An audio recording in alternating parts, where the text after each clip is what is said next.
Welcome to a world where time slows, where the night embraces you, and where the whispers of gods, heroes, and ancient forests drift gently into your mind. Tonight, you will journey through the realms of Greek mythology, not to seek adventure or excitement, but to find calm, peace, and rest. You will walk softly among mountains, rivers, and oceans. You will feel the warmth of eternal flames, the quiet presence of forgotten heroes, and the steady rhythm of the stars above. Each part of this story has been crafted to slow your breathing, soften your thoughts, and guide your mind toward deep, restorative sleep. As the story unfolds, imagine yourself drifting through this ancient world, Alio's sun moving gently across the sky, rivers carrying dreams silently toward the sea, forests alive with calm, patient creatures, fireflies blinking slowly, and the eternal presence of gods watching over the balance of life. There is no rush. No need to follow. No need to act. Simply listen. Breathe. Let the story carry you. The world of Greek mythology is vast and timeless, yet tonight, it exists to soothe you, to hold you in calm, and to prepare you for sleep that is deep and uninterrupted. So, find a comfortable position. Let your body release tension. Close your eyes. And allow yourself to be carried into the gentle, immersive world of gods, heroes, and eternal night. Tonight, you will rest. You will dream. And you will awaken calm, renewed, and peaceful. Before the mountains had names, before the seas learned how to roar, before the stars were counted by curious eyes, there was only silence. Not an empty silence, but a deep, resting silence, the kind that feels like a breath held gently, waiting, unhurried. From this silence came chaos. Chaos was not disorder, as mortals would later imagine, but a vast, endless openness, a dark, peaceful space where all things slept in possibility. There was no sun to rise, no moon to glow, no ticking of time. Only stillness and slow becoming. From chaos emerged Gaia, the earth. She did not arrive suddenly. She unfolded, like soft soil forming after a long rain. Gaia was warm and patient. She became the ground beneath all future feet, the mountains resting in quiet strength, the valleys holding gentle shadows. As Gaia settled into her place, she felt loneliness, not sharp or painful, but a calm awareness that something more could exist. And so, from herself, she formed Uranus, the sky.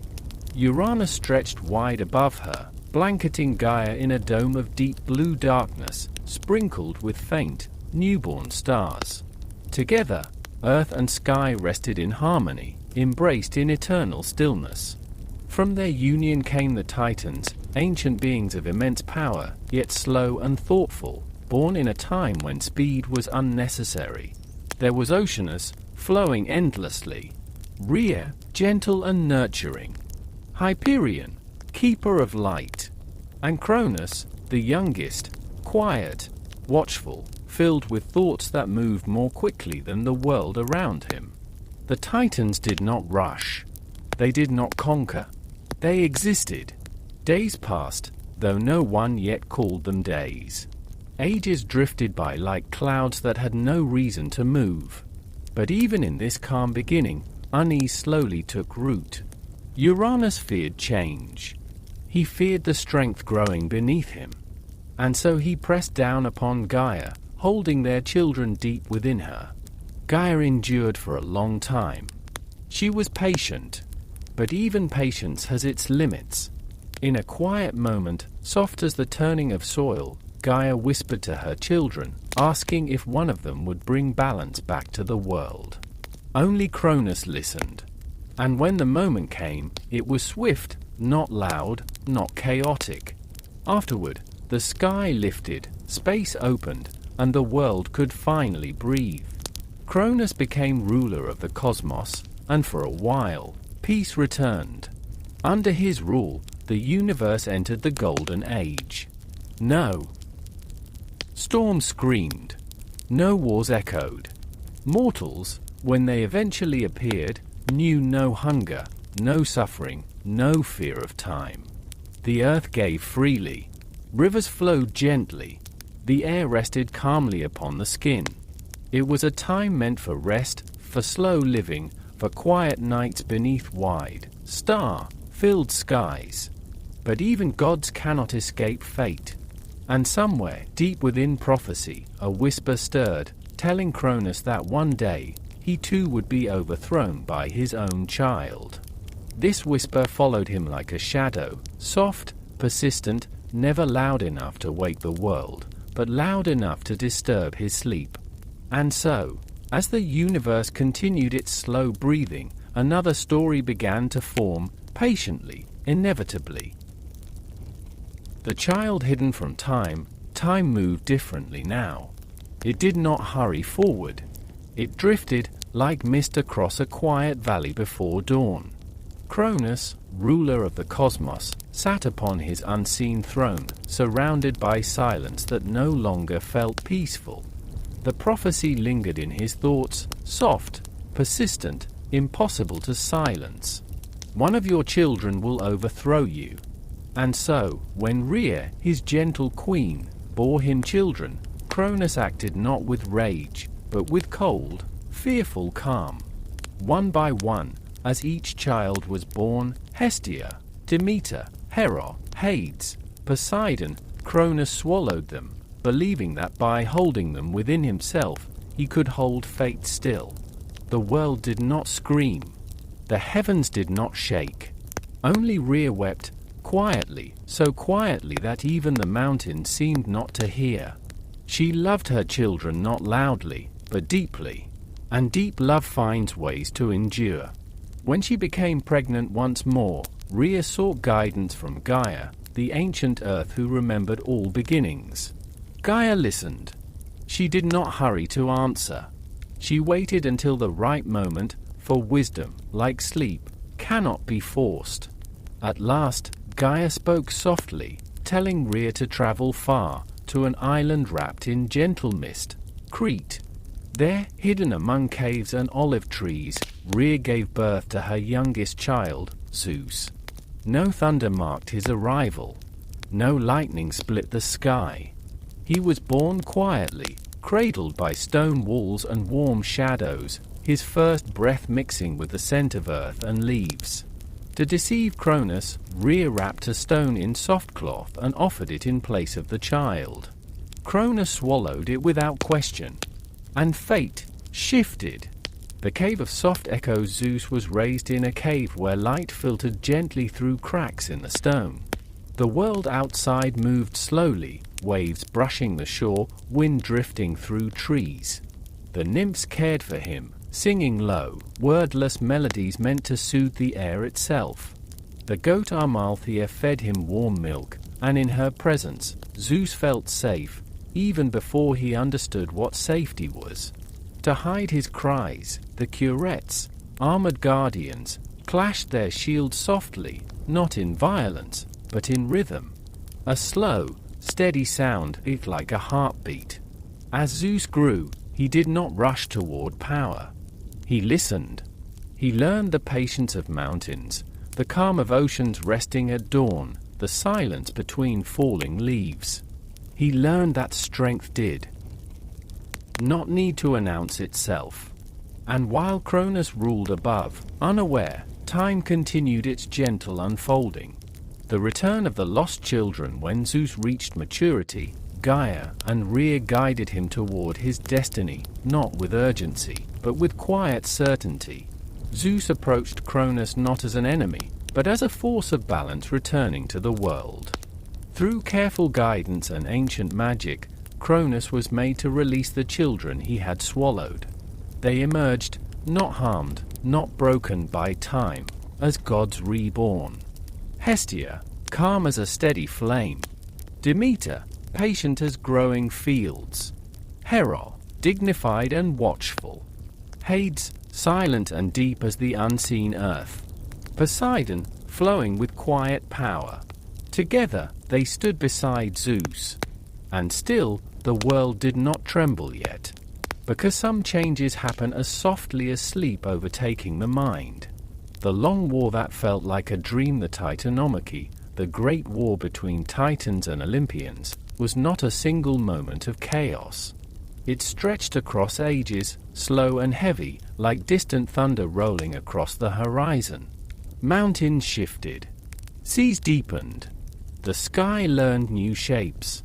Zeus learned to wield lightning not as anger, but as clarity, a sudden illumination, followed by silence. At last, balance was restored. The Titans were laid to rest in Tartarus, not in cruelty, but in necessary stillness. And a new order emerged. Mount Olympus awakens high above the clouds. Mount Olympus formed, not sharply, but gradually. A place where gods could exist in harmony, where time slowed even further, where the air itself felt like a deep exhale. Zeus became king, not because he demanded it, but because the world leaned naturally toward him. And under his rule, the cosmos settled. Stars found their paths. Seasons learned their rhythm. Mortals would soon appear, fragile, brief, yet endlessly fascinating. But for now, the world rested. And so should you. Uranus and the starry sky, before the world learned how to move, before footsteps marked the ground, the universe rested in a long, unbroken stillness. Gaia, the earth, lay calm and wide, her surface smooth and unshaped, her thoughts deep and patient. Above her stretched Uranus, the sky. He was vast and endless, a quiet canopy of darkness and faint, newborn stars. Each night, though night had no name yet, he lowered himself gently over Gaia, covering her completely. Stars drifted slowly within him, not yet arranged into patterns, not yet called constellations. They shimmered softly, like distant lanterns floating in a sea of calm. Gaia felt the steady presence of the sky above her, protective, constant, unchanging. And for a long time, this was enough. The first still union when Gaia and Uranus came together, there was no thunder, no sudden creation. Life emerged the way sleep arrives, gradually, quietly, without urgency. From their union came many beings, formed deep within Gaia's embrace. The Titans grew slowly in the darkness, their thoughts heavy and ancient, their movements deliberate and rare. They did not cry when they were born. They waited. They listened to the slow breathing of the world, to the distant hum of creation itself. Gaia felt their presence within her, a gentle pressure, calm at first, then gradually heavier. Uranus, watching from above, felt a quiet unease. He feared what lay beneath. He feared change. And so, he pressed himself closer to Gaia, holding their children deep inside her, denying them space, denying them light. The weight of silence Gaia endured. She always had. Time passed, not measured in days or years, but in long, drifting moments where nothing seemed to happen. Yet beneath the surface, Gaia felt the growing weight of her children, the slow ache of unfulfilled becoming. She did not rage. She did not cry out. She waited, because Earth understands patience better than any being. But even the Earth must eventually shift. A whisper of change, one quiet moment, soft as dust settling, Gaia spoke to her children. Her voice was not sound, but feeling. A question carried through stone and shadow: who among you will help the world breathe again? The Titans stirred. Most remained silent, content in the darkness they had always known. But Cronus, the youngest, listened. His thoughts moved more quickly than the others, not restless, but aware. Gaia shaped a simple tool for him, not in anger, but in necessity. When the moment came, it passed quickly, without noise, without celebration. The sky lifted. Space opened. And the world inhaled for the first time. The stars find their distance. Uranus withdrew, his presence no longer pressing down upon the earth. Between earth and sky, air formed. Stars settled into clearer patterns, their light spreading gently across the newborn space. Gaia rested at last, relieved, unburdened. Cronus stepped into his role not with triumph, but with quiet acceptance. The universe entered a new rhythm, slower, balanced, peaceful. This time would later be remembered as the Golden Age, when the world existed without urgency and rest came naturally. A calm ending, and so, Earth lay beneath the open sky, stars drifting peacefully above, the cosmos breathing in steady harmony. Nothing rushed. Nothing demanded attention. Everything simply was. And in this gentle stillness, another destiny quietly took shape, patient, unavoidable, waiting for its time to awaken. The Titans, children of deep time, in the open space between earth and sky, time began to stretch. It did not hurry forward. It widened like a calm river spreading across a quiet plain. Gaia rested beneath the lifted sky, her surface cooling, settling, becoming familiar with freedom. Deep within her body, the Titan stirred. They did not wake suddenly. They emerged slowly, as mountains rise over countless ages, so gradually that the world hardly notices the change. These were the first children of earth and sky to feel the pull of becoming. They were vast, not only in size, but in thought. Each Titan carried a part of the universe within them, a rhythm, a purpose, a quiet responsibility. Oceanus, the endless flow first among them, was Oceanus. He did not stand apart from the world. He circled it. His presence became the great river that flowed endlessly around the edges of the earth, its waters moving without effort, without beginning or end. Oceanus taught the world how to continue. His flow was steady, never rushing, never stopping. In his movement, the future learned patience. Tessis, the gentle nourisher beside Oceanus, was Tessis, soft and sustaining. From her came springs and streams, cool waters that touched the land with care. She did not seek attention. She simply gave. Where Tessis passed, the earth softened, and life would one day find a place to rest. Hyperion, the quiet light Hyperion carried light, but not the blazing sun as mortals would later know it. His light was gentle, a warm glow, like dawn slowly forming behind closed eyes.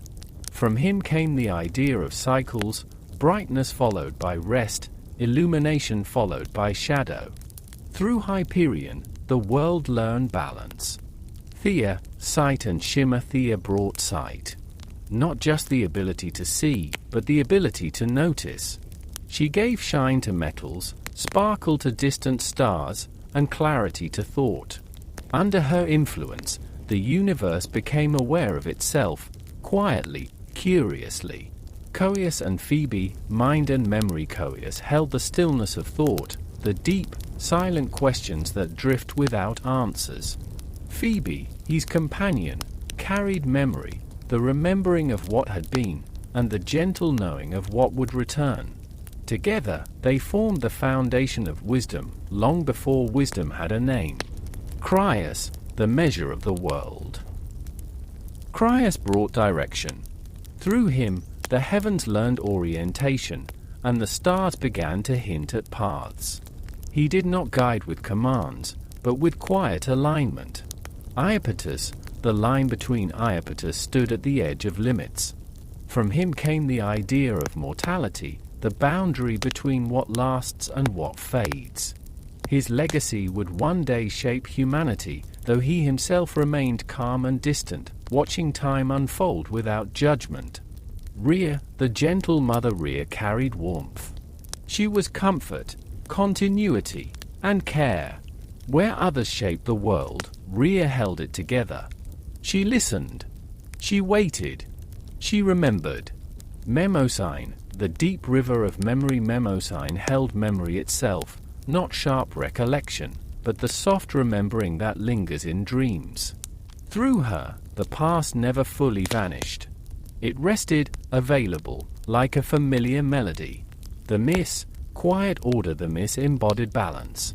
She did not enforce law. She was law. Natural order, gentle justice, the calm sense that things were where they should be. Through her presence, the universe learned fairness without force. Cronus, the watchful one last among them, was Cronus.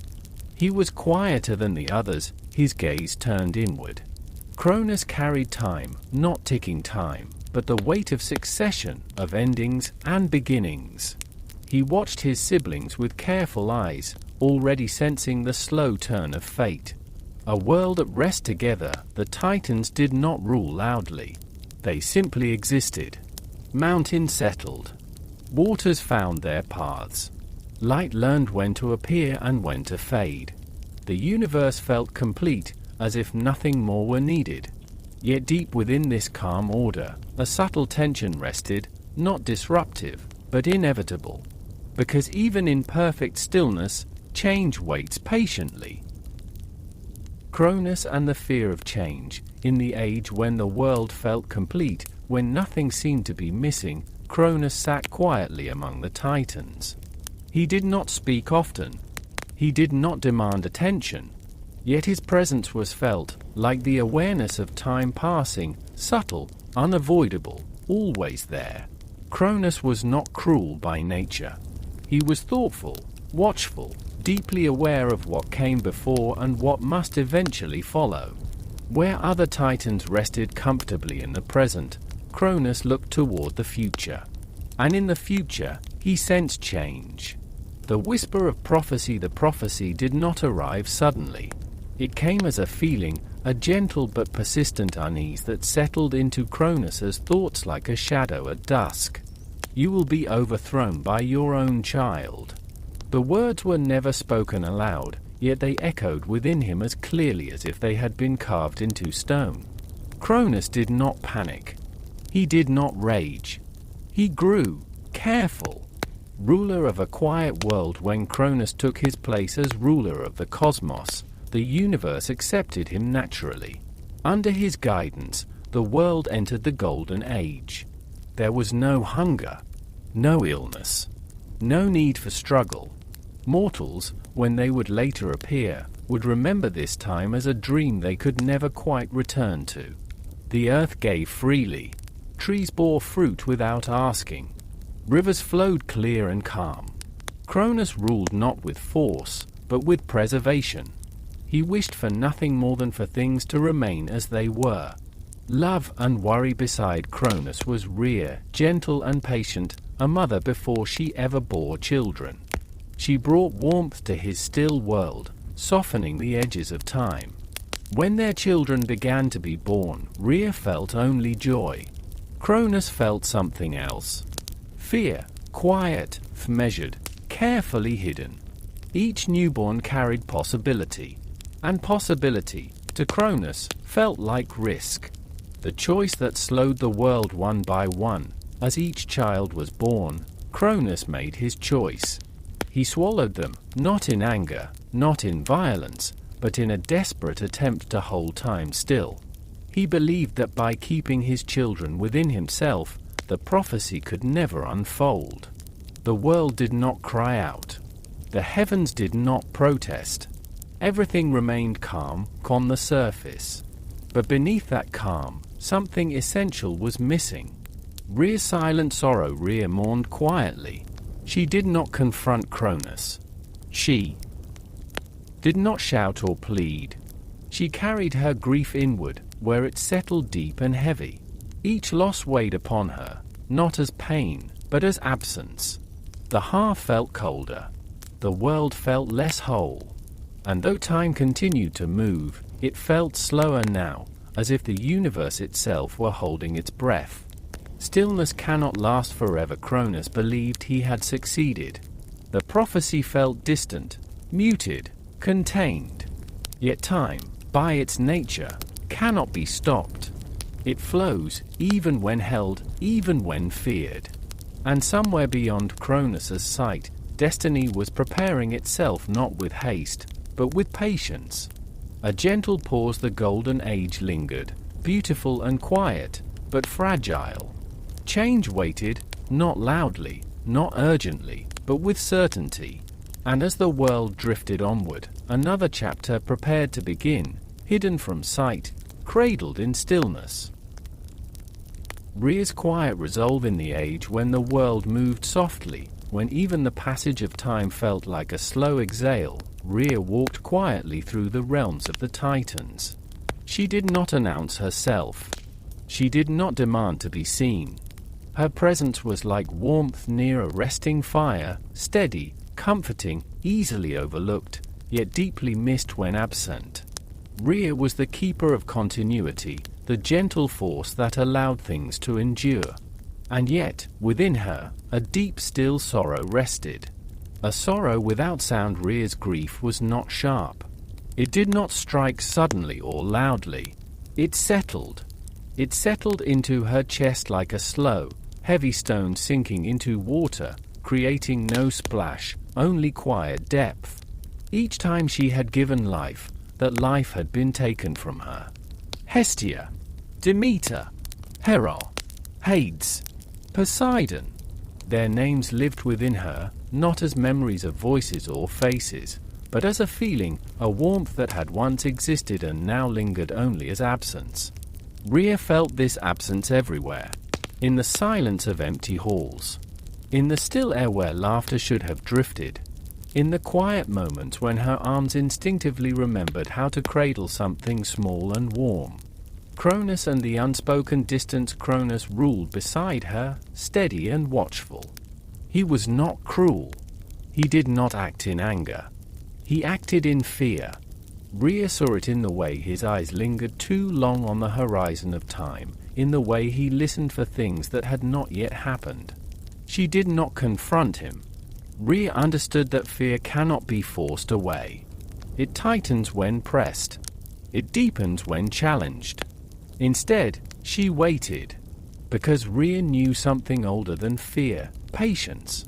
The language of the earth. When the sorrow grew too heavy to carry alone, Rhea turned to Gaia. She knelt upon the earth, placing her hands against the ground, feeling the slow, ancient pulse beneath her palms. Gaia spoke not in words, but in sensation, a deep reassurance, a memory of countless cycles, birth, loss, renewal. Gaia reminded her that nothing born of the earth is ever truly erased. Everything changes form. Everything returns. Rhea rested there for a long time, letting the earth hold her grief until it felt lighter. A plan formed by stillness. The plan did not arrive as sudden clarity. It emerged gradually, like dawn slowly lifting the dark. Gaia guided Rhea's thoughts toward a place far from Cronus's awareness, an island where silence was deep and time moved differently. Crete, an island of caves and stone, olive trees, and soft winds, where secrets could rest undisturbed. Rhea understood. This would not be an act of rebellion. It would be an act of balance. The journey away. Rhea traveled quietly. The sea did not resist her. Waves parted gently, their rhythm slow and steady. The sky did not question her. Clouds drifted calmly overhead, offering shade rather than scrutiny. Every step she took felt deliberate, inevitable, right. She was not running from Cronus. She was moving toward destiny. The cave of shelter on Crete. Rhea found a cave carved deep into the earth. Its walls were warm. Its darkness was not empty, but protective. Here, the world felt hushed, as if even sound knew to tread lightly. Here, time slowed further still. The birth of Zeus. When the moment came, it arrived quietly. No thunder split the sky. No sign marked the heavens. Only a single, soft cry, brief, fragile, alive. Zeus was born. Rhea held him close, feeling the gentle rise and fall of his breath, the warmth of new life against her skin. In him, she felt possibility, not loud power, but calm potential. For the first time in ages, hope returned. The stone and the silence. Rhea knew what must be done. She wrapped a smooth stone in cloth, its weight convincing, its cold unmoving. When she returned to Cronus, she did not hesitate. He swallowed the stone without question. Time continued forward. Yet something had shifted, softly, irreversibly. Letting go to protect back on Crete, Rhea entrusted Zeus to the care of the ancient world. Nymphs sang softly, their voices blending with wind and stone. Guardians moved in slow, rhythmic patterns, masking any sound that might betray the child. Rhea did not linger. She knew that love sometimes means stepping back. But her presence remained, in the warmth of the cave, in the calm breath of the island, in the quiet shaping of fate. A world holding its breath. Zeus slept. The island breathed. Cronus remained unaware. And time, once trapped by fear, flowed freely again. Change had begun, not with violence, not with urgency, but with a mother's quiet resolve. The cave on Crete, extended long, form version, far from the center of the world, far from the halls where time was watched and feared, there lay an island floating gently between sky and sea. This island was Crete. It did not rise sharply from the water, nor did it demand attention. It rested, green with olive trees, soft with hills, surrounded by waves that arrived without urgency and departed without regret. Here, the air felt different. It carried calm. The wind did not rush through the trees. It wandered. It lingered. And within the heart of this island, hidden among stone and shadow, was a cave shaped by patience itself. The cave that held silence. The cave did not open widely. Its entrance curved inward, as if inviting only those who knew how to move quietly. Inside, the stone walls were smooth, rounded by countless ages of stillness. Light entered carefully, never flooding the space, never startling the dark.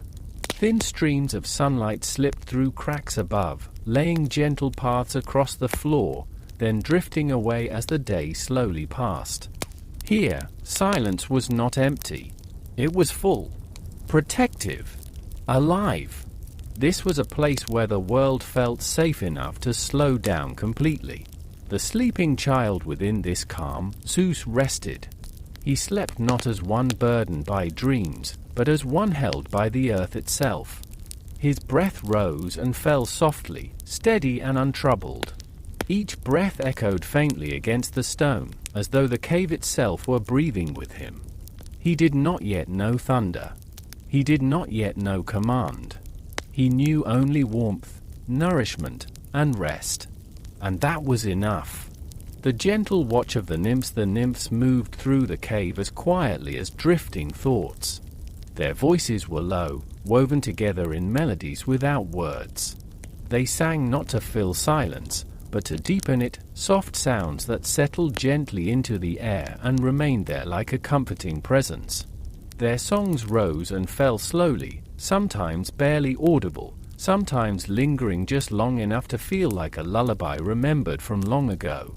When they approached the child, their movement slowed even further, as if they understood that haste had no place here. Amalthea, steady and kind nearby, rested. Amalthea, the gentle goat whose presence brought warmth to the cave. Her movements were unhurried, her breathing calm. She offered nourishment freely, without expectation, without demand. From her, Zeus grew, not suddenly, not dramatically, but steadily. His strength formed quietly, layer by layer, like stone shaped by time rather than force. When Amalthea rested, the cave seemed to grow warmer, more complete. The guardians of rhythm outside, the curettes, kept watch. They did not stand rigid. They moved. Slowly, deliberately.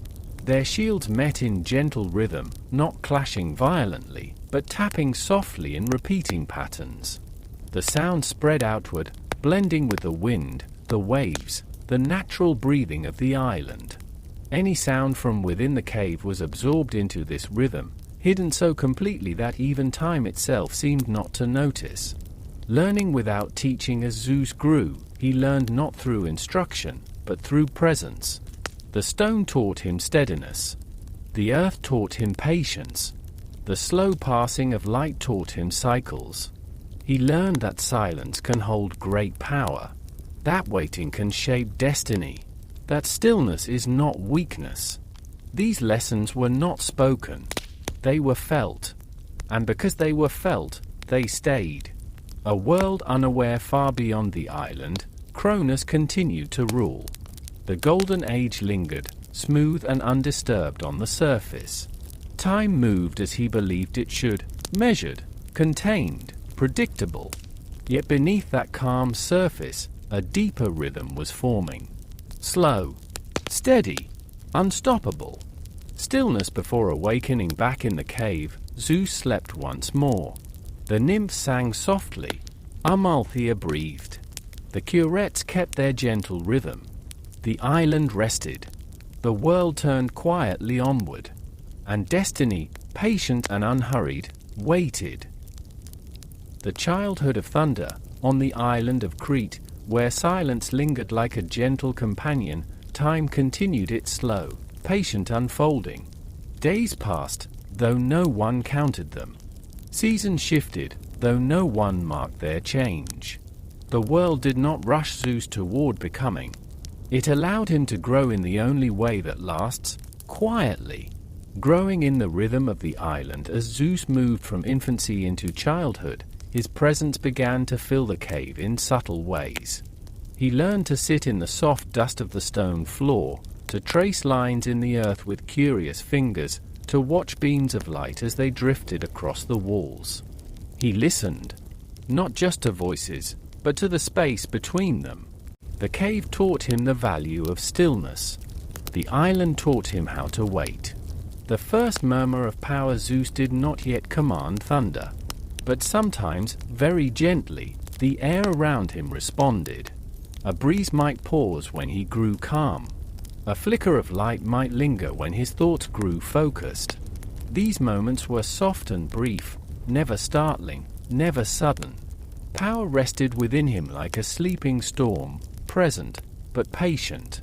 Lessons without words. The nymphs did not instruct Zeus. They allowed him to observe.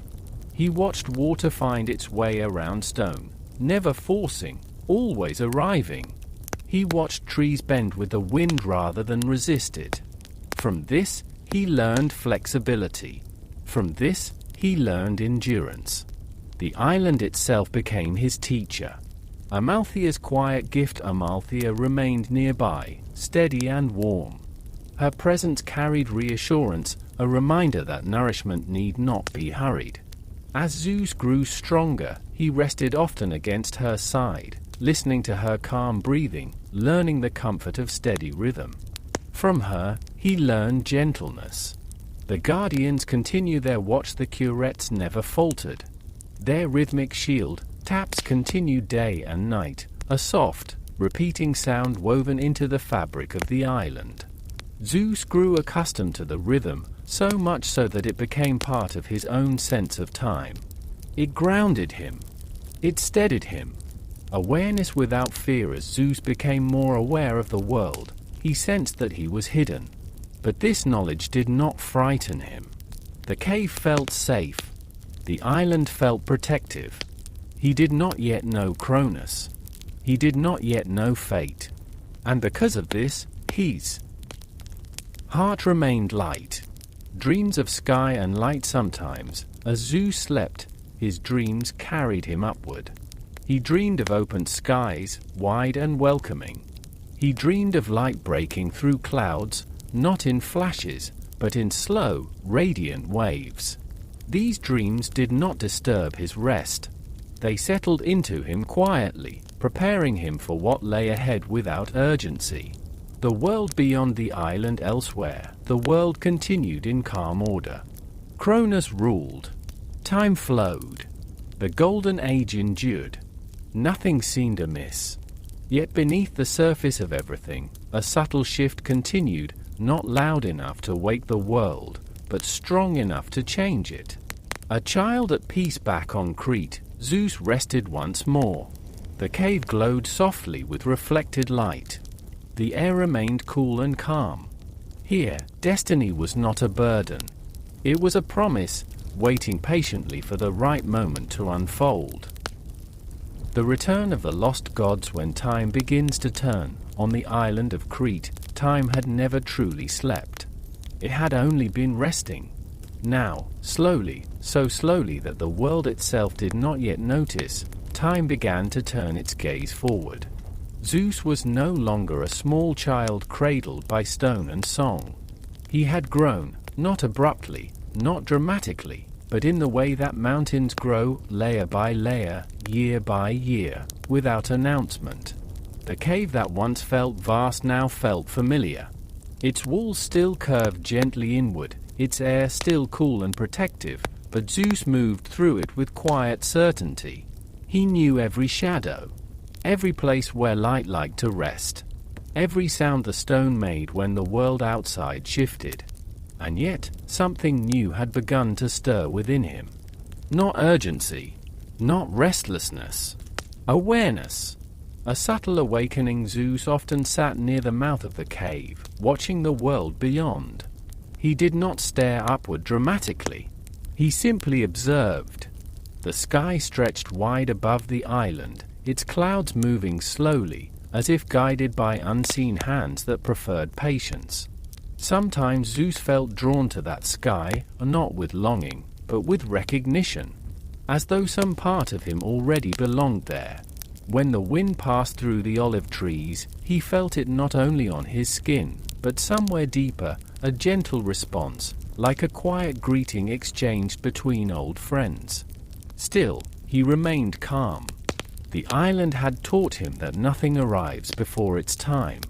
The nymphs noticed the change. The nymphs, who had watched Zeus since his earliest days, noticed the change before anyone else. They did not speak of it directly. They simply adjusted. Their songs grew slightly deeper. Their rhythms slowed. They sensed that the child they had cared for was beginning to stand at the edge of becoming something more, not yet a god of thunder, not yet a ruler, but a being whose presence carried weight. Not heavy weight, balanced weight. They sang not to guide him, but to ground him, to keep his growing awareness wrapped in calm. Amalthea and the last days of childhood. Amalthea remained close. She always would. But Zeus no longer leaned against her as often. He walked farther on his own. He spent longer hours in quiet reflection. Still, when he rested beside her, he felt the same steady comfort, the rhythm of nourishment, the reassurance of something that asks for nothing in return. Amalthea sensed it too. She did not cling. She did not resist. She understood endings that are also beginnings.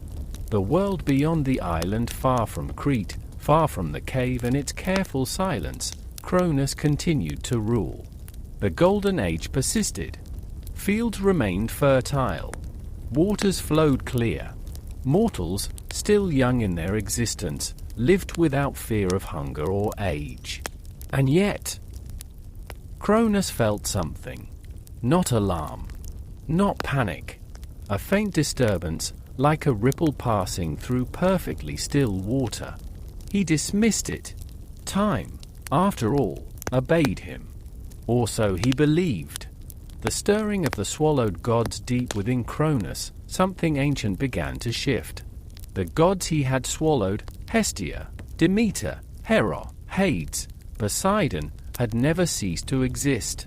They had rested, preserved within time itself. Now, as Zeus matured, their presence stirred, not violently, but gently, as if waking from a very long sleep. They did not struggle. They did not call out. They waited, because they too understood patience. Metis, the quiet arrival of wisdom. It was then that Metis appeared. She did not arrive in a flash of light. She did not announce herself. Wisdom never does. Metis came to Zeus as a presence, a calm clarity that settled beside his thoughts. She spoke not of war, not of overthrow. She spoke of balance, of time returning to its natural flow, of fear loosening its grip, of change arriving not as destruction, but as release. Zeus listened. He had been preparing for this his entire life, not consciously, but through stillness. A plan without violence. The plan that formed was simple. There would be no storm. No sudden clash of gods. Cronus would not be attacked. He would be relieved. Relieved of fear. Relieved of the burden of holding time still. Zeus understood something vital. Cronus was not the enemy.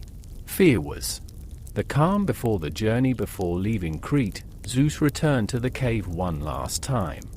He rested his hand against the stone wall, feeling its cool, familiar texture.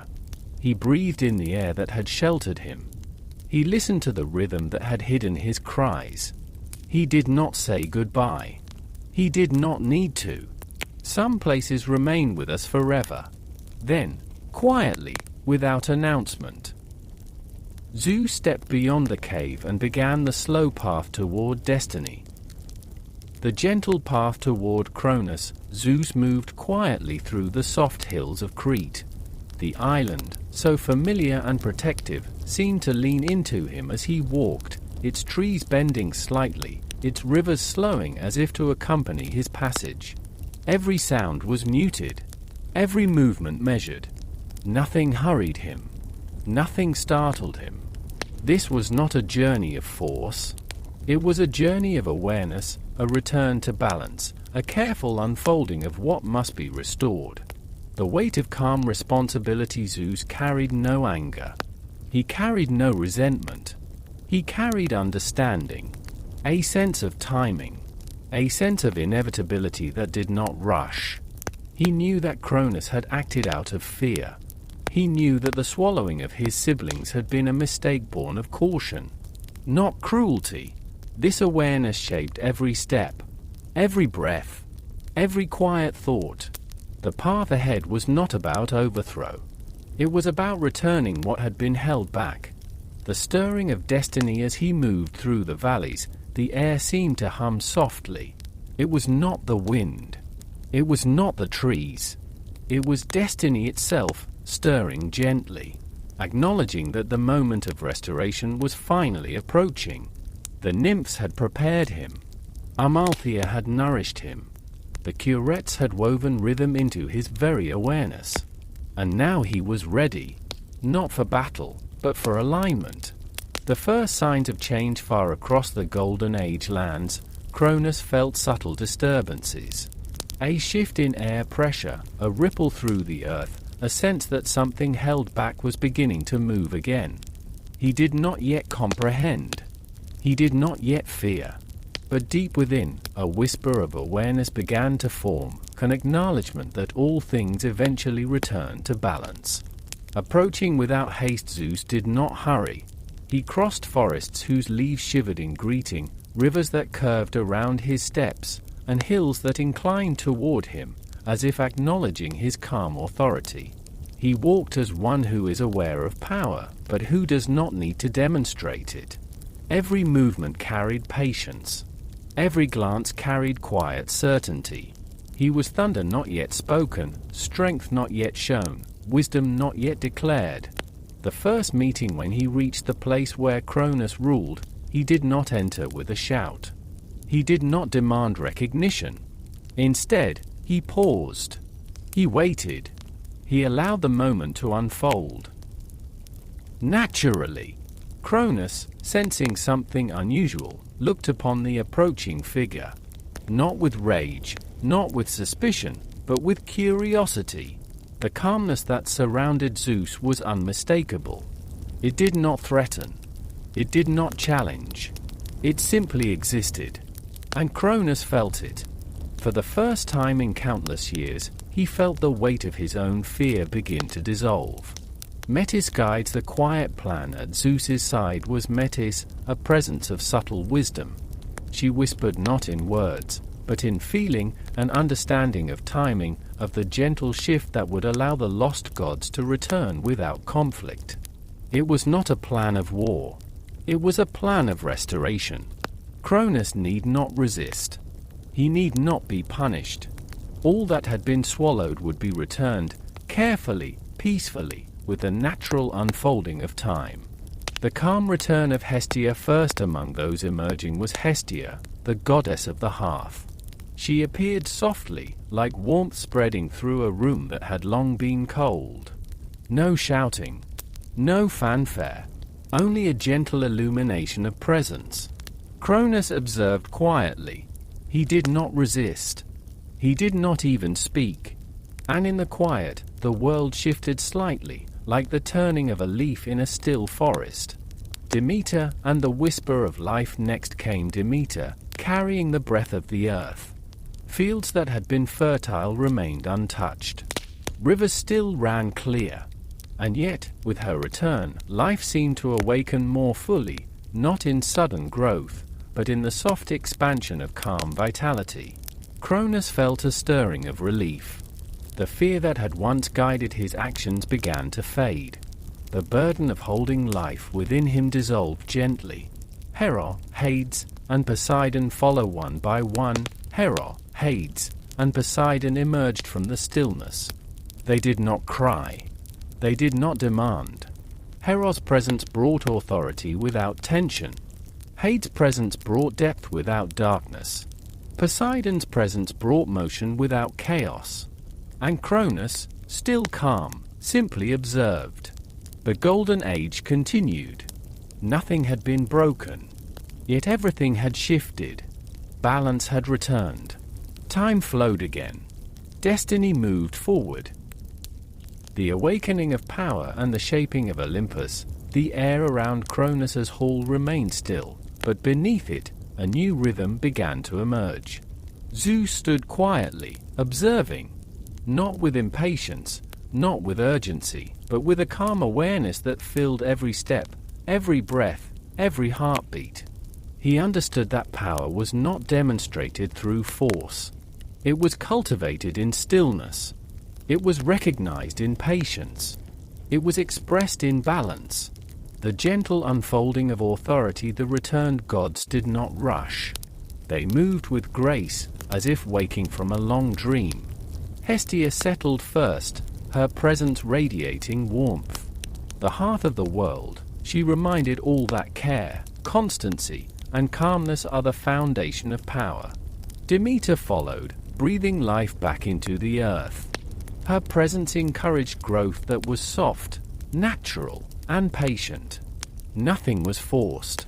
Nothing hurried. Life expanded in quiet rhythm, just as it always had intended. Hera, Hades, and Poseidon appeared in sequence, each step deliberate, each presence serene. Their authority was recognized, not demanded. Their power was felt, not announced. And Cronus? Cronus, for the first time in eons, felt the tension of fear release from his heart. He understood, in the slowest and deepest way, that this was not a challenge. It was restoration. Zeus learns the depth of patience as the gods gathered around him. Zeus felt the weight of his own growth. He had grown in the shadow of fear and silence, in the nurturing quiet of Crete, and in the rhythm of Amalthea and the Curettes.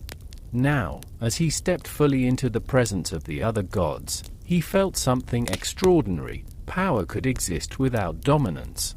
Strength could exist without fear. Leadership could exist without violence. It was a slow understanding, one that moved not through words, but through feeling, the feeling of life unfolding naturally, the feeling of destiny arriving without rush. The first whisper of Olympus. It was Metis who guided the next step. She moved beside Zeus, not as a teacher, but as a gentle companion. Her voice was soft, her wisdom subtle, her guidance as natural as a river shaping stone over centuries. She spoke not of conquest, but of balance, of shaping a home for the gods that would be eternal, not through force, but through harmony. And so, the idea of Olympus began, not as a mountain of dominance, not as a throne of power, but as a place where calm authority and gentle wisdom could coexist. The restoration of harmony. One by one, the gods returned to their proper forms. They did not speak. They did not command. They simply existed. And as they did, The world itself seemed to breathe more deeply.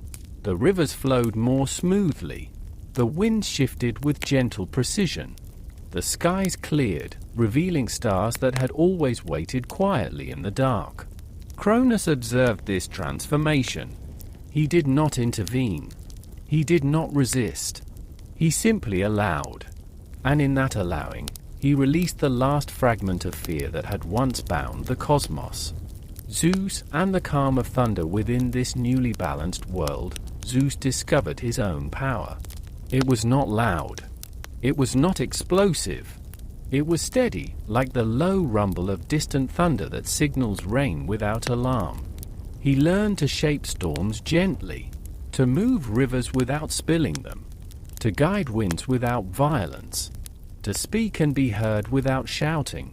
His power was a reflection of the calm that had nurtured him, the island, the nymphs, Amalthea, and the rhythmic guardianship of the curettes. It was a power rooted in patience, wisdom, and understanding. The world breathes again as the gods settled into this new rhythm. The golden age continued. Fields flourished. Forests expanded. Rivers danced along their natural paths. Animals moved freely. The very earth seemed to hum with contentment. Nothing rushed. Nothing demanded. Everything simply existed, in perfect balance. Even mortals, though they were not yet aware, would feel this calm, this rhythm, in their own hearts, in the steady beat of their lives. A quiet ending to the section, and so, the lost gods had returned. Cronus had released his fear. Zeus had grown into his quiet power. The world settled into harmony, not with fanfare, not with war, but with gentle restoration. The earth exhaled. The sky stretched wider. And time, finally, flowed as it was always meant to, slowly, patiently, gracefully. The golden age continued, not as a fragile illusion, but as a living, breathing reality where change could happen gently and power could exist without haste. The first steps toward Olympus, the world beyond Crete, waited quietly, as if it had been holding its breath for centuries. Zeus, now grown in quiet strength, walked through the lands where Cronus ruled. The air felt lighter with each step he took. Time itself seemed to slow, bending gently around him, allowing him to move without haste, without fear, without urgency. The gods who had returned from Cronus's hold followed him calmly. They moved like shadows in a sunlit forest, not demanding attention, not calling for recognition, simply existing, present in the flow of destiny. Zeus understands leadership for the first time. Zeus fully understood the essence of power. It was not in domination. It was not in fear or coercion. It was in balance, in patience, in listening. He observed Cronus from a distance, not with anger, not with resentment. He simply acknowledged the passage of time and the quiet transformation that had taken place. Cronus, seeing the calm authority in Zeus, did not resist. He did not argue. Even he felt the gentle inevitability of the moment, that the world was returning to the natural flow.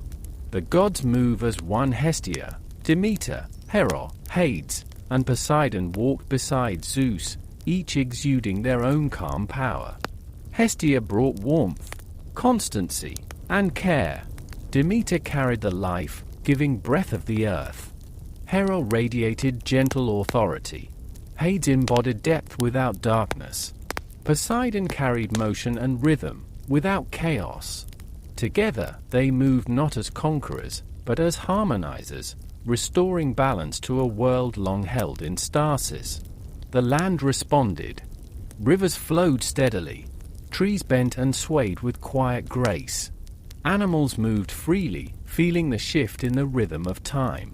Even the sky seemed softer, clouds drifting lazily, stars slowly twinkling as night approached. Metis's wisdom guides the path. Metis remained near Zeus, a calm presence guiding without words. She whispered not instructions, but awareness. She reminded him that leadership is gentle, that power grows in patience, that destiny moves at its own pace and cannot be rushed. Through her guidance, Zeus understood that his role was not to control, but to align, to shape the world not through force, but through harmony. The golden path to Olympus, the group moved toward the mountains that would one day become Olympus. Each step was deliberate, each movement measured. The mountains rose gradually in the distance, their peaks shrouded in soft mist. Not sharp or threatening, but welcoming, like a home prepared for patience and calm. Zeus led the way without haste. The gods followed in quiet assurance, knowing that the foundation of their realm was not built in fire or chaos, but in stillness, in understanding, in harmony. The world observes in silence. The earth itself seemed to hold its breath. Fields stretched farther, greener than before. Rivers bent naturally along their courses. Forests whispered softly among themselves. Animals paused briefly, sensing the gentle unfolding of something greater than themselves. Even mortals, though unaware of the divine return, felt the calm balance settle into their lives. The Golden Age continued, not as an illusion, but as a living reality, steady, nurturing, eternal in its own quiet way. The calm arrival as Zeus and the gods reached the foothills of Olympus, the mountain itself seemed to breathe, as if acknowledging the return of order. The air was clear. The sky was calm. Rocks and trees stood silently in recognition. Zeus paused. He placed his hand gently on a stone. He felt the weight of the world, not as a burden, but as a responsibility. The gods gathered around him. They did not speak. They did not demand. They simply stood together, their presence a living rhythm of patience, wisdom, and calm authority. And in that silence, the world felt whole. Time flowed naturally once more. The cycle of life and destiny resumed without haste, without fear, without struggle. The quiet promise of Olympus. Zeus turned his gaze to the peaks above. He did not shout. He did not claim dominion. He simply recognized the place where the gods would dwell, where balance would always be honored, where power could exist without chaos, and wisdom could guide without force. The return of the lost gods was complete. Cronus had released his fear. The world exhaled. And the stage was set for a future shaped not by conflict, but by gentle understanding. The first dawn on Olympus, the sun rose gently over the peaks of Olympus, spilling soft gold across the world below. The air was still, but alive with quiet anticipation. Not a single movement was hurried. Not a single sound was forced. Zeus stood at the edge of the mountain, feeling the weight of the sky, the solidity of the earth, and the steady flow of time around him. This was the first dawn of a world restored. A world where the gods had returned, where balance had been quietly re-established, and where power existed without fear or rush. The gods gather in harmony. Hestia was first to step fully onto the peak, bringing with her the warmth of the hearth. The air around her glowed softly, filling Olympus with calm energy. Demeter followed, and the mountain seemed to breathe life into every leaf, every blade of grass, every small creature below. Hera moved gracefully beside Zeus, her presence radiating authority without tension. Hades and Poseidon stepped last, bringing depth and flow, motion and stability, ensuring that Olympus would not be ruled by one alone, but by the rhythm of all its powers in harmony. Zeus learns the rhythm of rule. Zeus looked around, not to dominate, not to command, but to understand.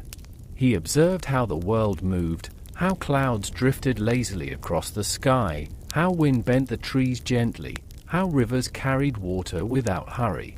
This was how leadership should be: a steady hand, a listening mind, a heart open to the flow of time. He felt power within him, but it was not loud, not brash. It was like a deep, low rumble in the distance, a quiet thunder waiting to respond, but only when needed. The first council of Olympus, Zeus called the gods together, not with a loud proclamation, but with presence. They gathered naturally, each aware of their own role, and each respectful of the others. Hestia spoke first, quietly reminding them of the importance of home, hearth, and stability. Demeter spoke next, emphasizing care for the earth and all living things. Hera added guidance for order and protection. Hades offered insight into the deeper cycles of life, death, and renewal, and Poseidon reminded them of the flowing, ever-changing nature of power. Zeus listened. He did not interrupt. He did not rush. He absorbed their wisdom like the earth absorbs rain. And in that silence, Olympus itself seemed to breathe, settling into its first rhythm as the home of the gods. A gentle transition of power. Cronus, watching from a distance, felt no shame. He felt relief. The weight of fear that had bound him for centuries dissolved naturally. He understood that rule does not require control. It does not demand fear. It requires awareness, patience, and timing. And so, without a word, without resistance, he stepped aside. Not defeated, not humiliated, simply allowing the natural order to resume.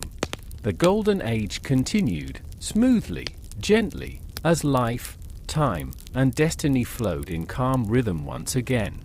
The first light of Olympus, the sun climbed higher, illuminating the mountain with soft warmth.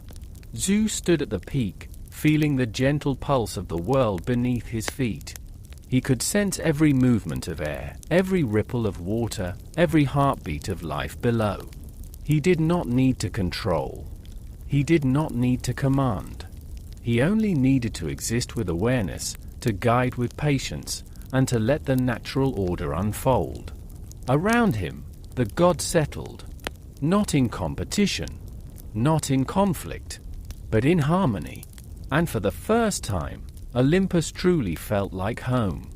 A moment of perfect stillness. The wind moved slowly, caressing the mountain peaks. Birds flitted gently across the sky. Rivers flowed quietly through the valleys below.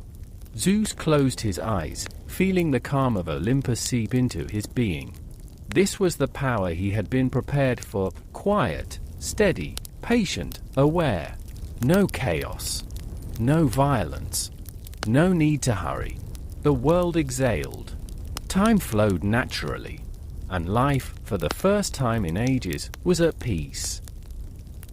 When the bells rang, faith, festivals, and the quiet meaning of time as night settled gently over the medieval village, there was one sound that always remained, the bell.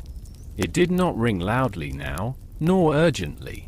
It rested, silent, waiting for morning. But everyone knew it would speak again. For medieval peasants, time did not rush. It flowed. There were no clocks ticking in their homes, no glowing numbers counting seconds. Instead, time was felt in the rising of the sun, in the lengthening of shadows, in the tolling of church bells that marked the slow rhythm of life.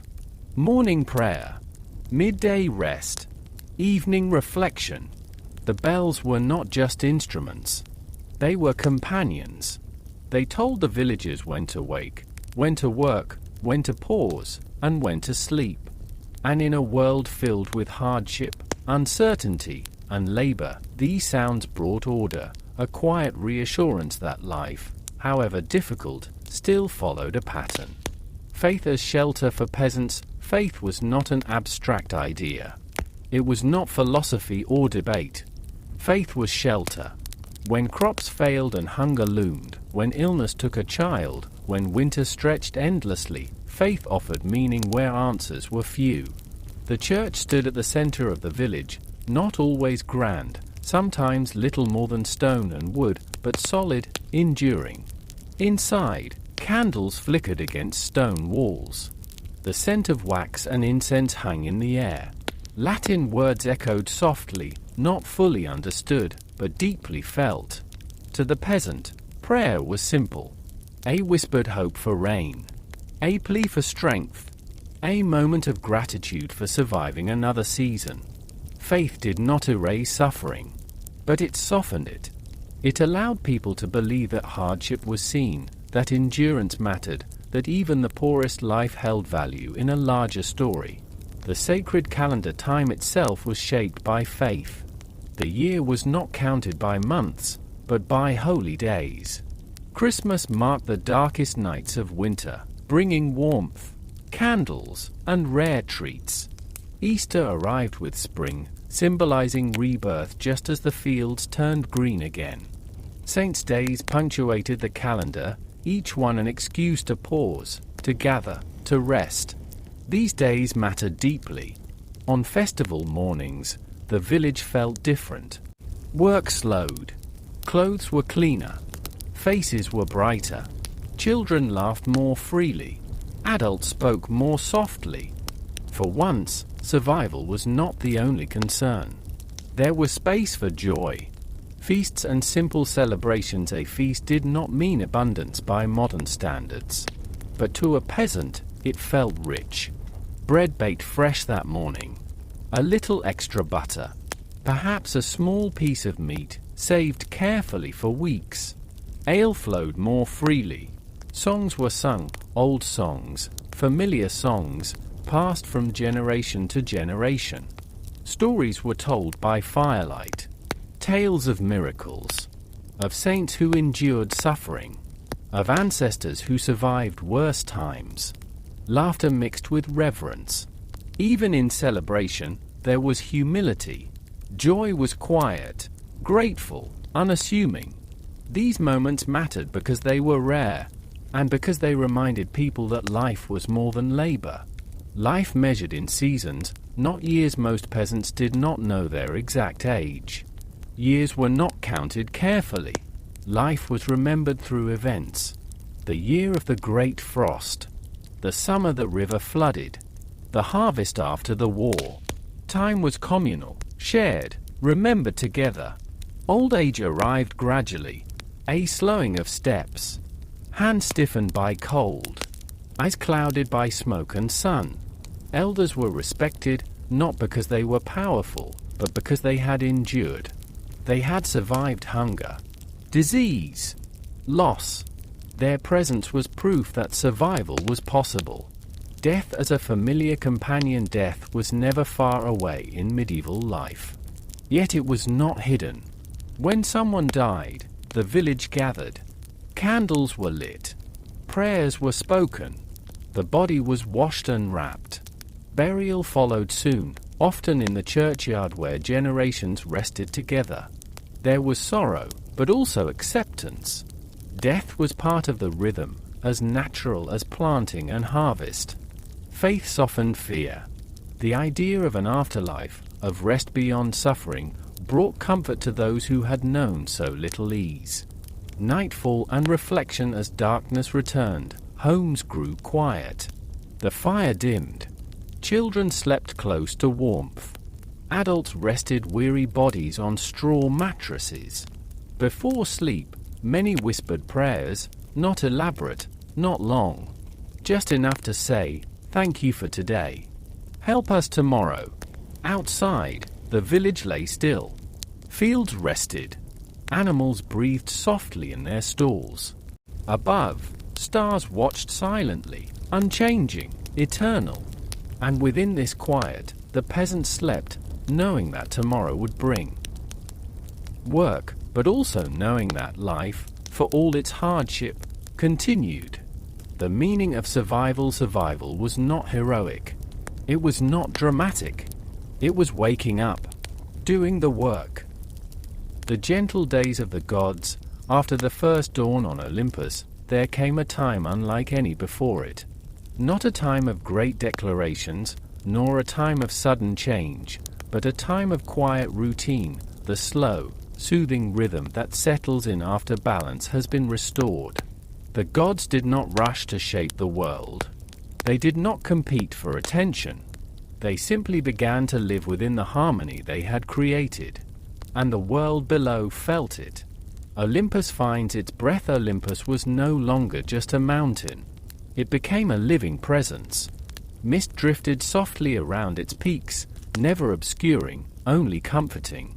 Stone pathways formed naturally beneath the gods' feet, not carved by force, but shaped by time itself. The air was light there, clear and steady, carrying no echo of fear or tension. It was a place where thought could slow, where awareness could deepen, where even eternity felt gentle. Hestia, and the center of calm at the heart of Olympus, Hestia tended a quiet flame. It did not blaze. It did not flicker wildly. It glowed, steady, warm, constant. This flame became the center of Olympus, a reminder that home is not built with walls or power, but with presence and care. The gods often gathered near it, not to speak, but to rest in shared stillness.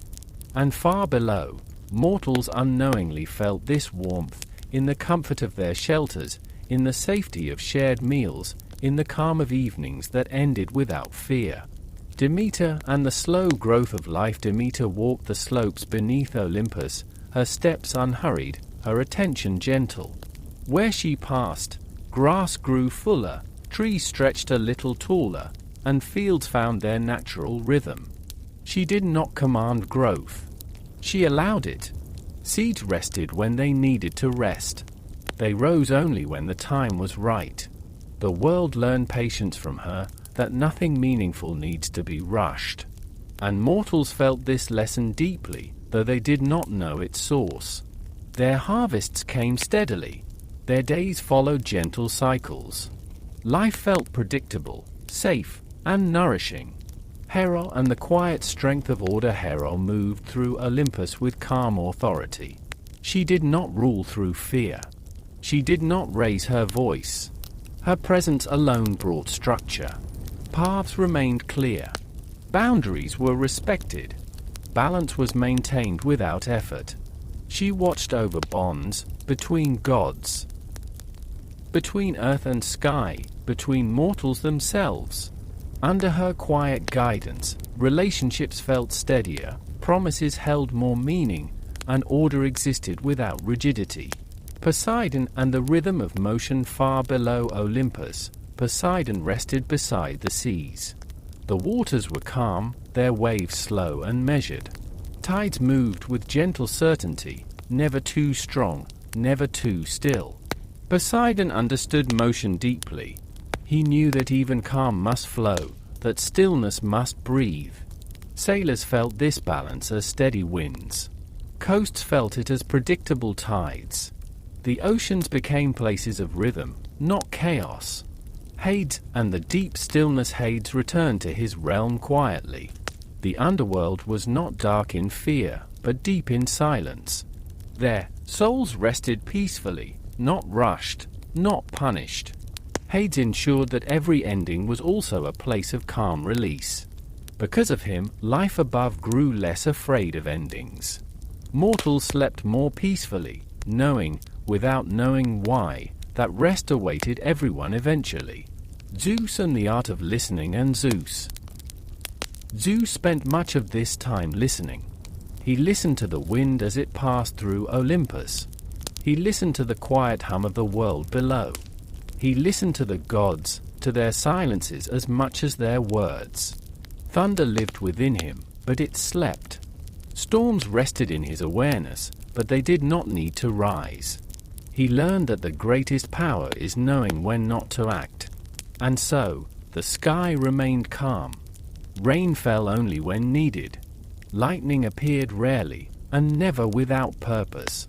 The world settles into peace. Days passed. Then weeks. Then stretches of time that no longer needed names. Mortals lived gently. Animals moved freely. The earth breathed evenly. No great myths were written during this time, because nothing dramatic happened. And that was the miracle.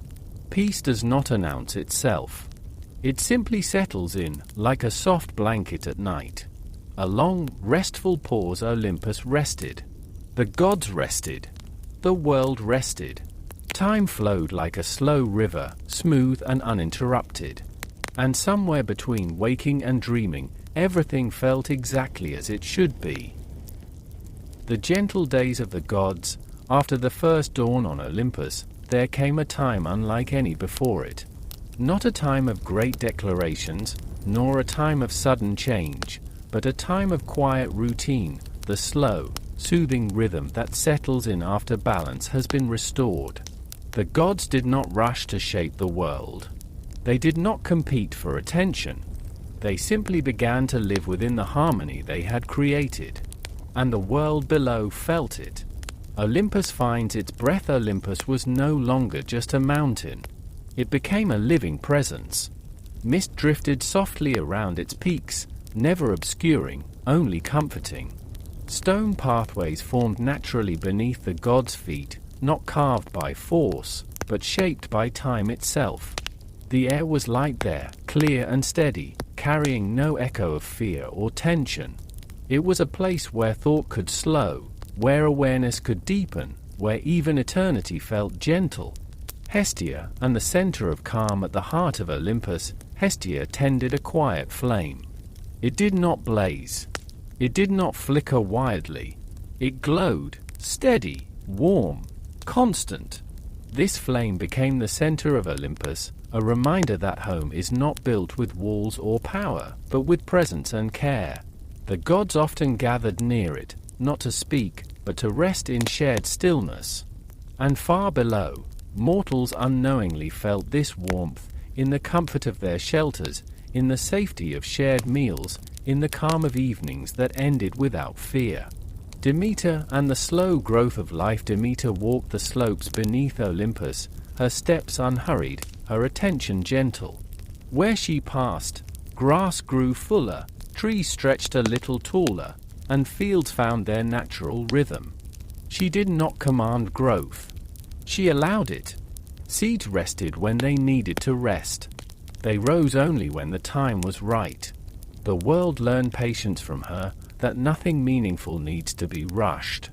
And mortals felt this lesson deeply, though they did not know its source. Their harvests came steadily. Their days followed gentle cycles. Life felt predictable, safe, and nourishing. Hera and the quiet strength of order. Hera moved through Olympus with calm authority. She did not rule through fear. She did not raise her voice.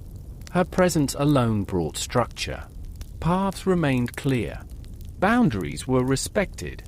Balance was maintained without effort. She watched over bonds between gods, between earth and sky, between mortals themselves. Under her quiet guidance, relationships felt steadier, promises held more meaning, and order existed without rigidity. Poseidon and the rhythm of motion. Far below Olympus, Poseidon rested beside the seas. The waters were calm, their waves slow and measured. Tides moved with gentle certainty, never too strong, never too still. Poseidon understood motion deeply. He knew that even calm must flow, that stillness must breathe. Sailors felt this balance as steady winds. Coasts felt it as predictable tides. The oceans became places of rhythm, not chaos. Hades and the deep stillness. Hades returned to his realm quietly. The underworld was not dark in fear, but deep in silence. There, souls rested peacefully, not rushed, not punished. Hades ensured that every ending was also a place of calm release. Because of him, life above grew less afraid of endings.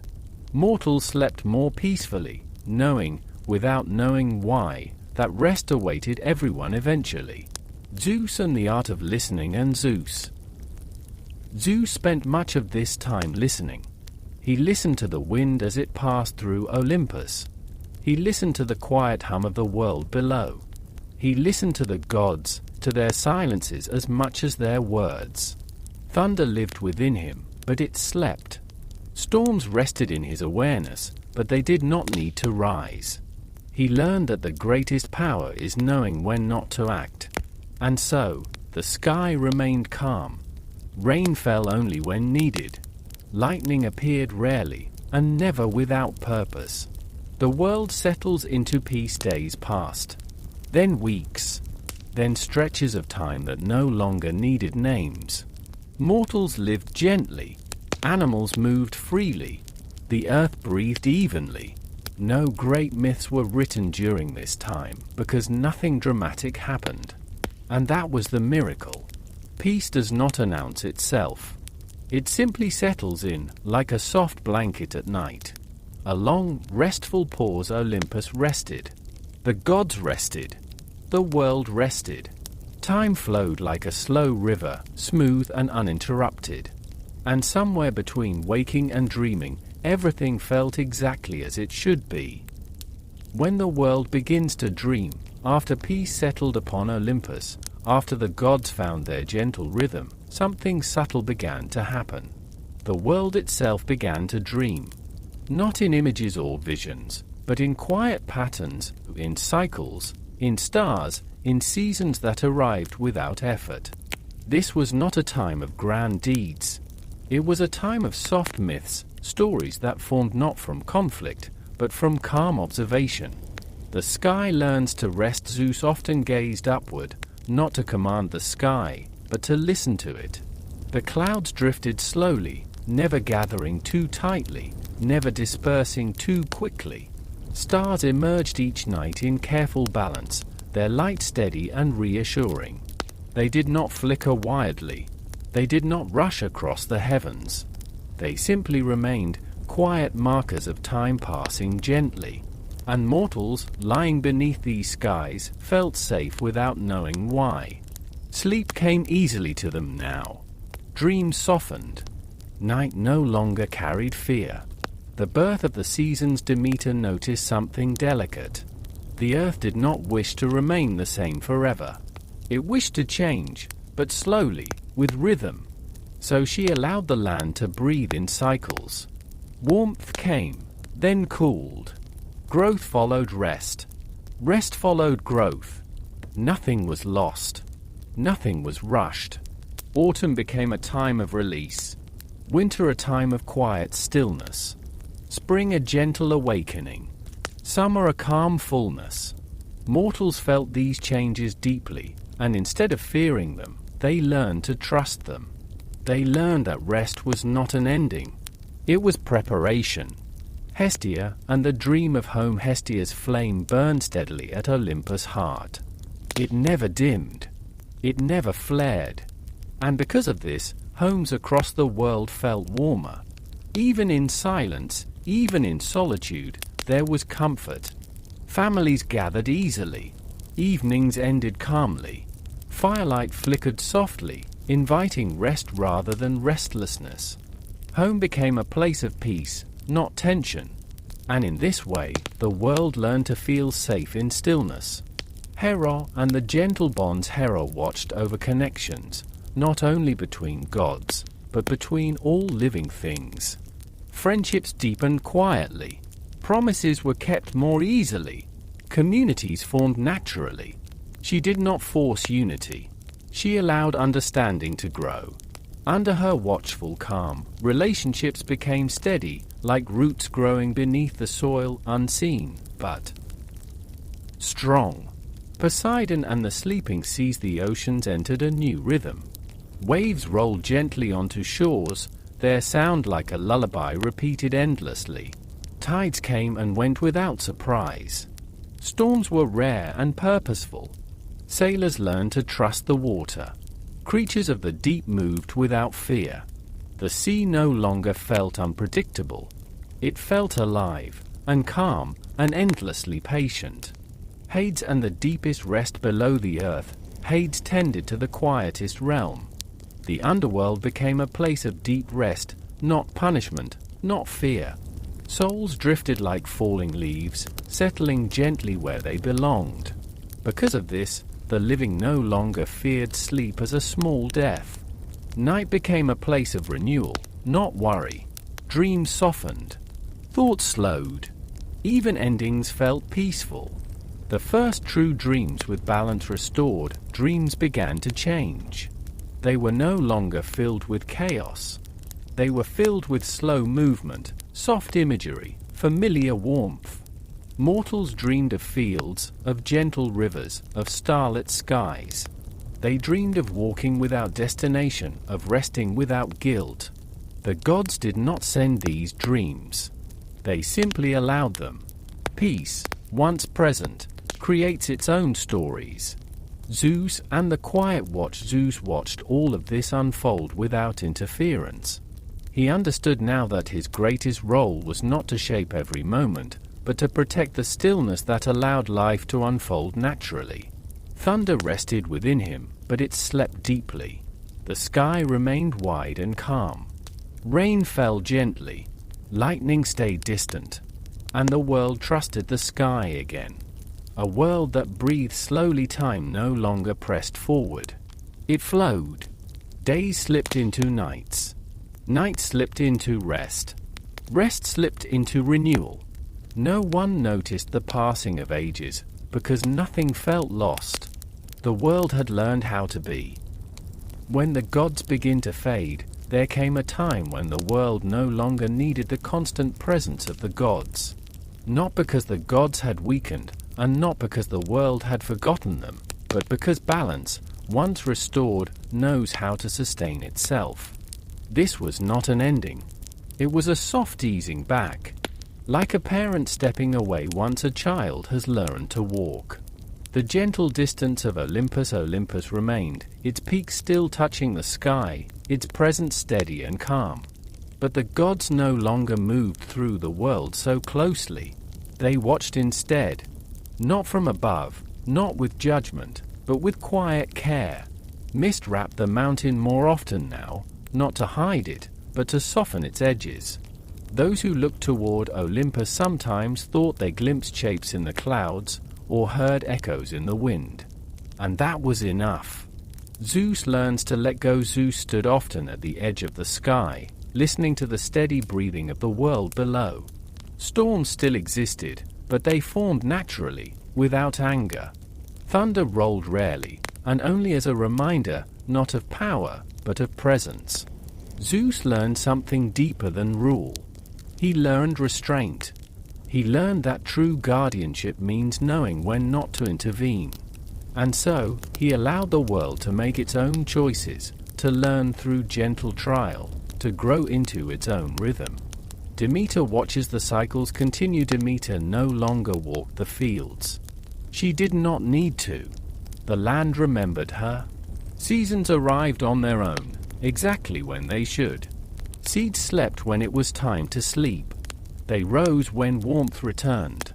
Farmers trusted the earth. They planned calmly. They rested without fear. Demeter smiled quietly, knowing that the rhythm she had guided now lived within the soil itself. Hestia's flame in every home. Hestia's flame no longer burned only on Olympus. It burned everywhere. In hearths. In lamps. In shared meals and quiet evenings. Home became something internal, a feeling of safety carried within. Even travelers felt it, even those far from where they began. Hestia did not need temples or praise. Her gift was comfort, and comfort remembers its source. Hera and the strength of quiet bonds. Hera watched relationships mature. Families formed and changed. Communities grew and softened. Promises were sometimes broken, but understanding followed. She allowed imperfection, because bonds that survive imperfection are stronger than those held too tightly. Her presence remained not as command, but as a steady reminder that order grows best in patience. Poseidon and the endless motion. The sea continued to move. Waves rolled. Tides rose and fell. Currents shifted slowly beneath the surface. Poseidon did not guide every movement. The ocean knew itself now. Sailors read the stars. Fishermen learned the rhythms. The sea was no longer feared. It was respected. And respect is a form of peace. Hades and the final acceptance in the depths below. Hades remained still. The underworld was calm, quiet as a deep sleep. Souls rested. There was no urgency. No judgment shouted aloud. Because of this, the living learned something precious. Endings were not failures. They were part of the rhythm. Sleep, 2. Became easier. The world stands on its own as generations passed, stories changed. The gods became names, then symbols, then whispers. But peace remained, not because it was enforced, but because it had been learned. Children grew up under calm skies.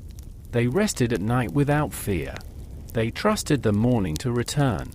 And the gods, watching quietly, knew their work was complete. The softest truth myths do not disappear. They settle. They sink into language, into instinct, into the quiet understanding that life moves best when allowed to breathe. And somewhere beyond thought, beyond memory, Olympus remained, not as a place, but as a state of balance. The age of quiet heroes, after the gods stepped softly into the background, after Olympus became more feeling than place, the world did not fall into chaos. Instead, it grew quietly human. This was the age that followed myths, not empty of wonder, but filled with a gentler kind of meaning. An age where greatness no longer shouted, where heroism did not wear armor, and where stories unfolded in the simple rhythm of everyday life. A world guided, not ruled. The gods were still there, in the sky's calm blue, in the steady return of seasons, in the deep rest of night. But they no longer intervened. They watched. And in that watching, they allowed humanity to discover something important, that courage can be quiet, that strength can be gentle, that a life does not need legend to be meaningful. The first quiet heroes, these heroes did not carry swords. They carried baskets. They carried nets. They carried water from rivers at dawn. A farmer who rose before the sun, feeling the soil with bare hands, knew patience better than any god. A sailor who trusted the stars, sailing slowly across calm seas, knew courage without conflict. A healer who listened more than they spoke, placing hands gently where pain lived, knew wisdom older than words. Their names were not sung loudly. Most were never written down. And yet, the world was better because they lived. Echoes of the gods in human lives without knowing it, people still carried the gods within them. When a home felt warm and safe, Hestia's quiet presence lingered. When fields rested and bloomed again, Demeter's rhythm flowed through the soil. When families found balance, Heros' gentle order remained.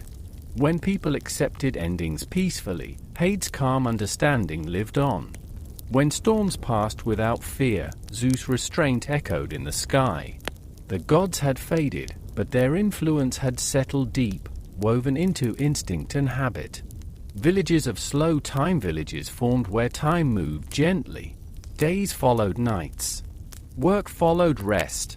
Voices softened after sunset. There was no rush to conquer. No hunger for glory. Children learned by watching. Elders spoke slowly, their words shaped by long observation. Stories were told by firelight, not of battles, but of journeys, of lessons learned, of mistakes forgiven. And sleep came easily, the heroism of rest one of the greatest. Changes was how the world learned to rest. Rest was no longer weakness. It was wisdom.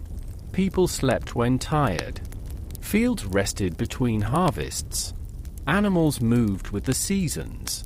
Even ambition softened. Life became something to move with, not against. This was the quiet heroism the gods had hoped for. A sky that no longer threatened the sky watched gently. Clouds moved slowly. Rain came when needed. Thunder was rare and never frightening. Children looked up without fear. They did not pray for protection. They trusted the sky. Zeus, watching from far beyond thought, felt no need to intervene. Trust was enough. Generations like gentle waves, time passed the way waves pass ashore, repeating, softening, never in a hurry. Generations were born. They lived. They rested. No age felt rushed. No ending felt abrupt. Life became a long breath in and a longer breath out. The meaning of this age did not produce statues. It produced peace. It did not carve its name into stone. It carved calm into memory. And the gods, now little more than whispers, understood that this was their greatest legacy. A world that no longer needed them to act. When the stars began to speak, night arrived without announcement. There was no sudden darkness, no sharp edge between day and night. Light simply softened, colors deepened, and the sky slowly opened itself. Above the quiet world, the stars began to appear. Not all at once. One by one. Patient. Unhurried. This was how the sky learned to speak, not with words, but with light. The first star always arrived gently. It shimmered into view like a thought remembered, not demanded. People paused when they noticed it. Conversation slowed. Hands stilled. Breathing deepened. That single point of light reminded the world that night was not something to fear. It was a place of rest. The sky as a blanket. As more stars appeared, the sky became a soft canopy, stretching endlessly in every direction. There were no sharp lines. No patterns yet. Just quiet presence. Children lying on warm ground felt held by the vastness above them. The sky did not press down. It opened outward. And in that openness, the mind found space to rest. The slow birth of constellations over time, long stretches of time, people began to notice gentle groupings of stars. Not because the stars changed, but because attention softened. A curve here, a line there. Shapes formed slowly, without insistence. These shapes were not commands. They were invitations. Invitations to imagine, to remember, to wonder quietly. Orion, the resting guardian, one grouping of stars settled into a familiar pattern. Later, it would be called Orion. But in this age, it was not a hunter. It was a guardian at rest. Its shape suggested strength, but also stillness, as if lying back against the night, watching over the sleeping world. People felt comforted by it, even if they could not explain why. The Pleiades, the soft cluster, another small gathering of stars, appeared like a cluster of embers. Close together, warm in their nearness. They felt gentle, like family. People noticed how these stars seemed to move together, never drifting apart. They became a reminder that closeness does not require words. Just presence. The Great Bear, the slow turning high in the sky, a larger pattern slowly revealed itself. The Great Bear moved steadily, turning around the center of the heavens. It did not hurry. It did not stop. Its movement was constant, reassuring. People learned that the sky itself kept time, not with urgency, but with patience. Night after night, the bear returned. And with it, the comfort of continuity. Stars as guides, not omens in this age. Stars were not signs of danger. They were guides. Travelers used them gently, not to rush, but to remain oriented. Sailors looked up not in fear, but in trust. The stars did not predict disaster. They offered reassurance. No matter how far one wandered, the sky remained familiar. Zeus and the silent sky far beyond sight. Zeus watched the stars settle into their slow patterns. He did not arrange them with command. He allowed them to be seen. The sky no longer needed thunder to be powerful. Its stillness was enough. Lightning slept. Storms rested. The heavens had become a place of calm order, not force. A world that sleeps beneath stars. Night deepened. Fires dimmed. Voices softened. Bodies rested. Above it all, the stars held their positions patiently. They did not demand attention. They did not fade when ignored. They simply remained. And knowing that, the world slept more deeply. The stars continue speaking. They spoke not in prophecy, but in rhythm.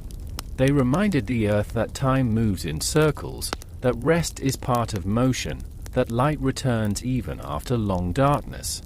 Their message was simple: you are safe. You may rest.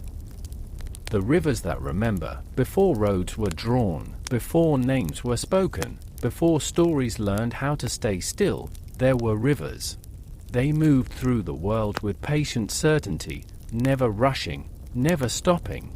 And in their flowing, they remembered everything. The first sound of water in the deep quiet of night, water was often the first sound. Not loud, not demanding. A soft movement over stone. A gentle ripple in the dark. People listened to rivers the way they listened to breathing, as reassurance that the world was still alive, still moving gently forward. Rivers as keepers of time. Rivers did not count days. They did not measure years. They carried time differently, layer by layer, moment by moment. A drop of water touched stone, and moved on. Another followed. Over long ages, stone itself softened. This was how rivers taught patience. Nothing needed to be forced. Nothing needed to be rushed. Change would come when it was ready. Each river, a different memory. Every river held its own rhythm. Some moved wide and slow, like long thoughts drifting through the mind. Others moved narrow and quiet, whispering to themselves as they passed. Some sang over rocks, their sound light and playful. Others flowed deep and silent, carrying memories too old for words. Together, they formed the bloodstream of the world. The gods within the water. Though the gods no longer appeared, their presence lingered in the rivers. Poseidon's influence lived in motion, not storms, but steady flow. Demeter's rhythm lived in the riverbanks, where life grew patiently. Hades' calm rested in the deep currents, where water moved unseen, slow and certain. Zeus' restraint lived in the rain that fed the rivers gently, never overwhelming them. The gods had not left the world. They had settled into it. People learned from rivers. People built their lives near water, not to control it, but to live beside it. They washed in rivers, listening to the steady sound. They rested by the banks, letting worries loosen and drift away. They learned to follow the river's example, to move forward without struggle, to accept obstacles as part of the path, to trust that the journey would continue. Night along the river. At night, rivers changed their voice. They became quieter, deeper. Moonlight touched their surface softly, breaking into long, trembling lines. Reflection stretched and shifted, never staying the same. Watching water in moonlight, the mind slowed. Thoughts loosened. Sleep came easily. Rivers and dreams. Dreams often followed the shape of rivers. They wandered. They curved. They returned to familiar places. People dreamed of walking along water, of floating gently, of moving without effort. The river carried their thoughts, their memories, their fears, and slowly wore them smooth. The long journey to the sea. Every river knew its destination. Not urgently, not anxiously. The sea waited patiently. And so rivers traveled, over hills, through valleys, around stone. They did not resist the path. They shaped themselves to it. This was their greatest lesson: arrival does not need to be hurried. Rest can exist within motion. A world that listens to water. As generations passed, the sound of rivers remained constant. Civilizations changed. Names shifted. But water continued to flow. And whenever the world felt heavy, people returned to the rivers, to sit, to listen, to remember how to breathe. The river continues even now. As this story moves slowly forward, the rivers continue. They do not notice being observed. They do not change their pace. They simply flow. And in their flowing, they invite everything else to slow down with them. The mountains that sleep, beyond the rivers, beyond the forests and valleys, the land rose slowly upward. There were no sharp edges here. No sudden climbs. The mountains lifted themselves over long ages, patiently, as if the earth had stretched and then decided to rest. These were the mountains that learned how to sleep. The quiet strength of stone does not rush. It remembers pressure, heat, time itself. Mountains carried the weight of centuries without complaint. They did not move quickly, but they were never still. Deep within, they breathed slowly, a rhythm so gentle it felt like silence. People standing near mountains often felt their thoughts slow. Worries grew smaller. Time seemed wider. Olympus was among these mountains. It no longer stood apart. It blended. Mist wrapped its slopes softly, not to hide, but to soften. What once had been the home of gods became a feeling, a sense of calm authority resting in the land itself. Those who climbed its lower paths did not seek power. They sought quiet. And they found it. Mountains teach endurance. Mountains did not speak in words. They taught through presence. They showed how to remain steady while seasons passed, while storms came and went, while generations changed. Snow rested on their peaks without burden. Sun warmed their stone without hurry. Nothing asked the mountain to be more than what it already was. And in this, people learned contentment. The sound of high wind high above the valleys, wind moved differently. It did not rush. It glided. It wrapped around stone, sliding through passes and ridges, softening even the cold air. The sound it made was low, almost like a distant breath. Those who listened felt themselves grow quiet inside. Night on the mountain. When night came to the mountains, it arrived gently. Stars felt closer here, as if the sky leaned down to rest on stone. Cold did not feel harsh. It felt clean. Darkness did not feel empty. It felt deep. People sleeping in the mountains slept heavily, their dreams slow and grounded. The long sleep of stone slept without dreaming. Its rest was deeper than thought. While rivers remembered, mountains simply held. They held snow until spring. They held earth in place. They held silence. And silence, when held gently, becomes comforting. The gods within the mountains, though unseen, the gods rested here too.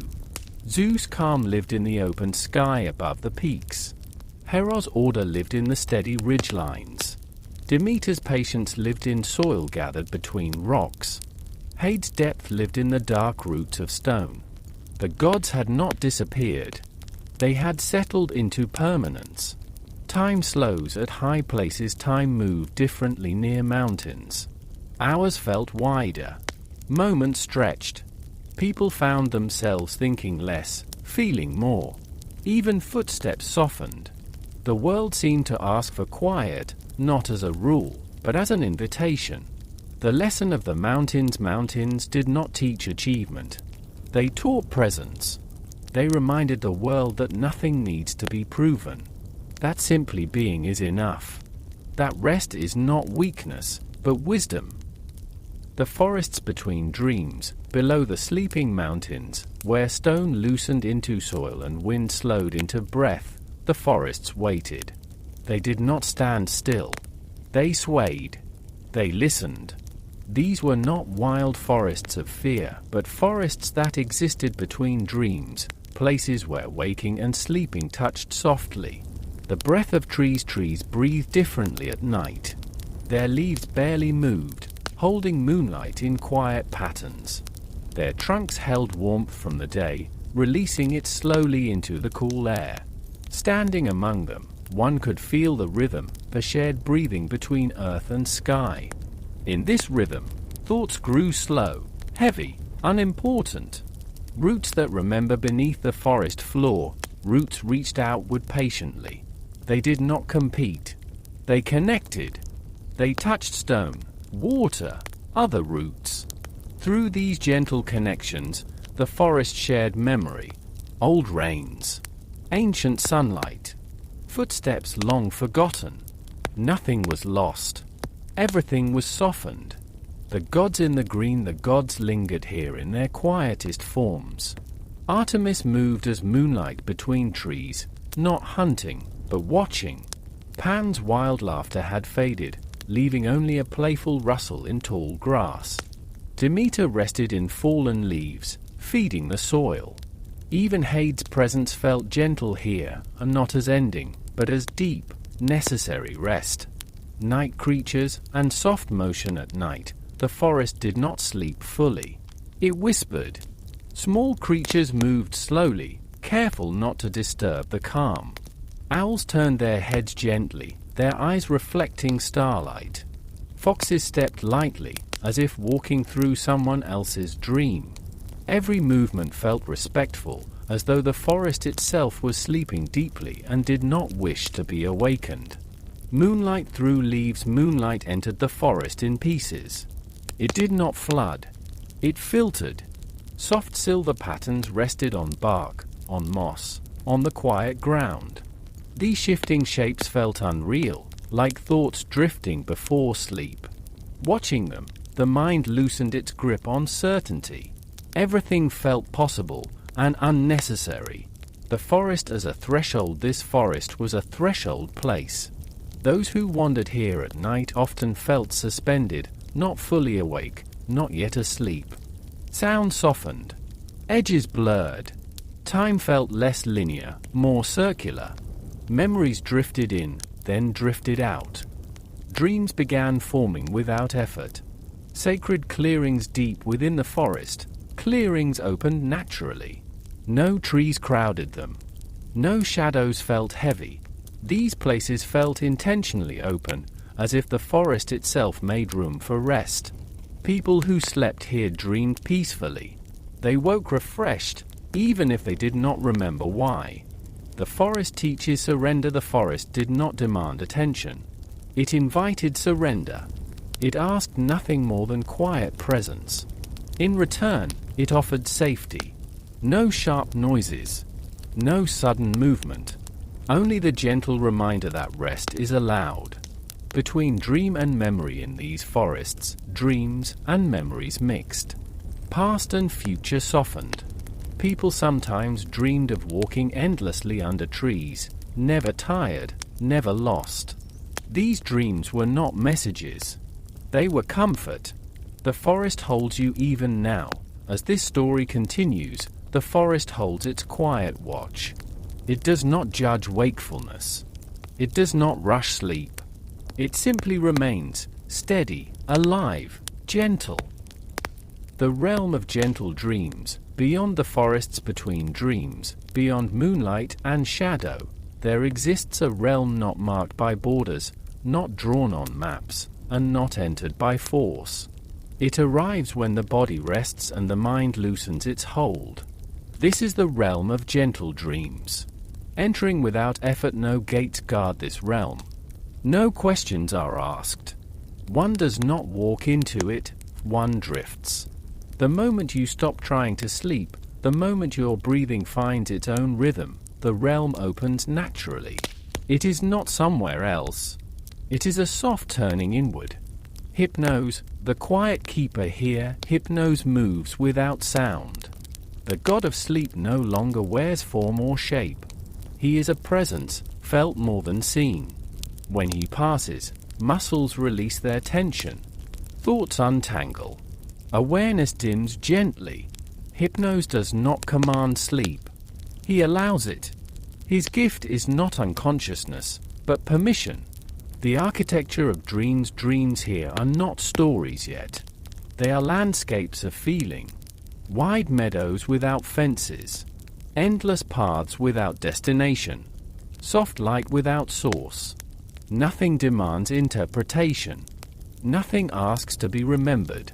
Dreams move slowly, like clouds drifting through a warm sky. Morpheus, the shaper of images, Morpheus shapes gently. He does not impose meaning. He responds to what already lives within you. A memory becomes a place. A feeling becomes a color.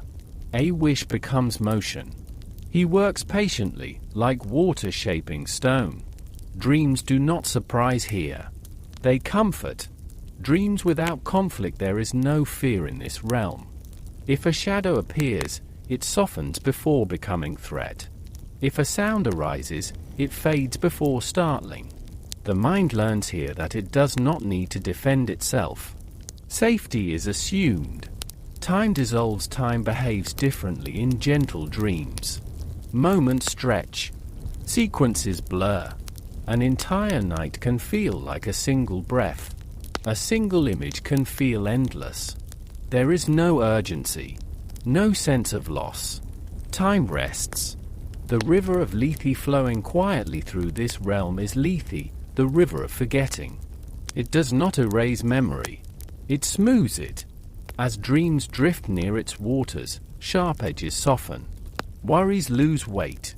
Thoughts lose urgency. You do not forget who you are, you forget the need to remember. Dreams as healing in this realm. Dreams do not teach.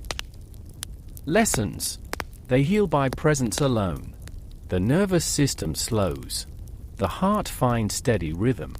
Even unspoken grief loosens its grip, floating gently until it dissolves. No effort is required.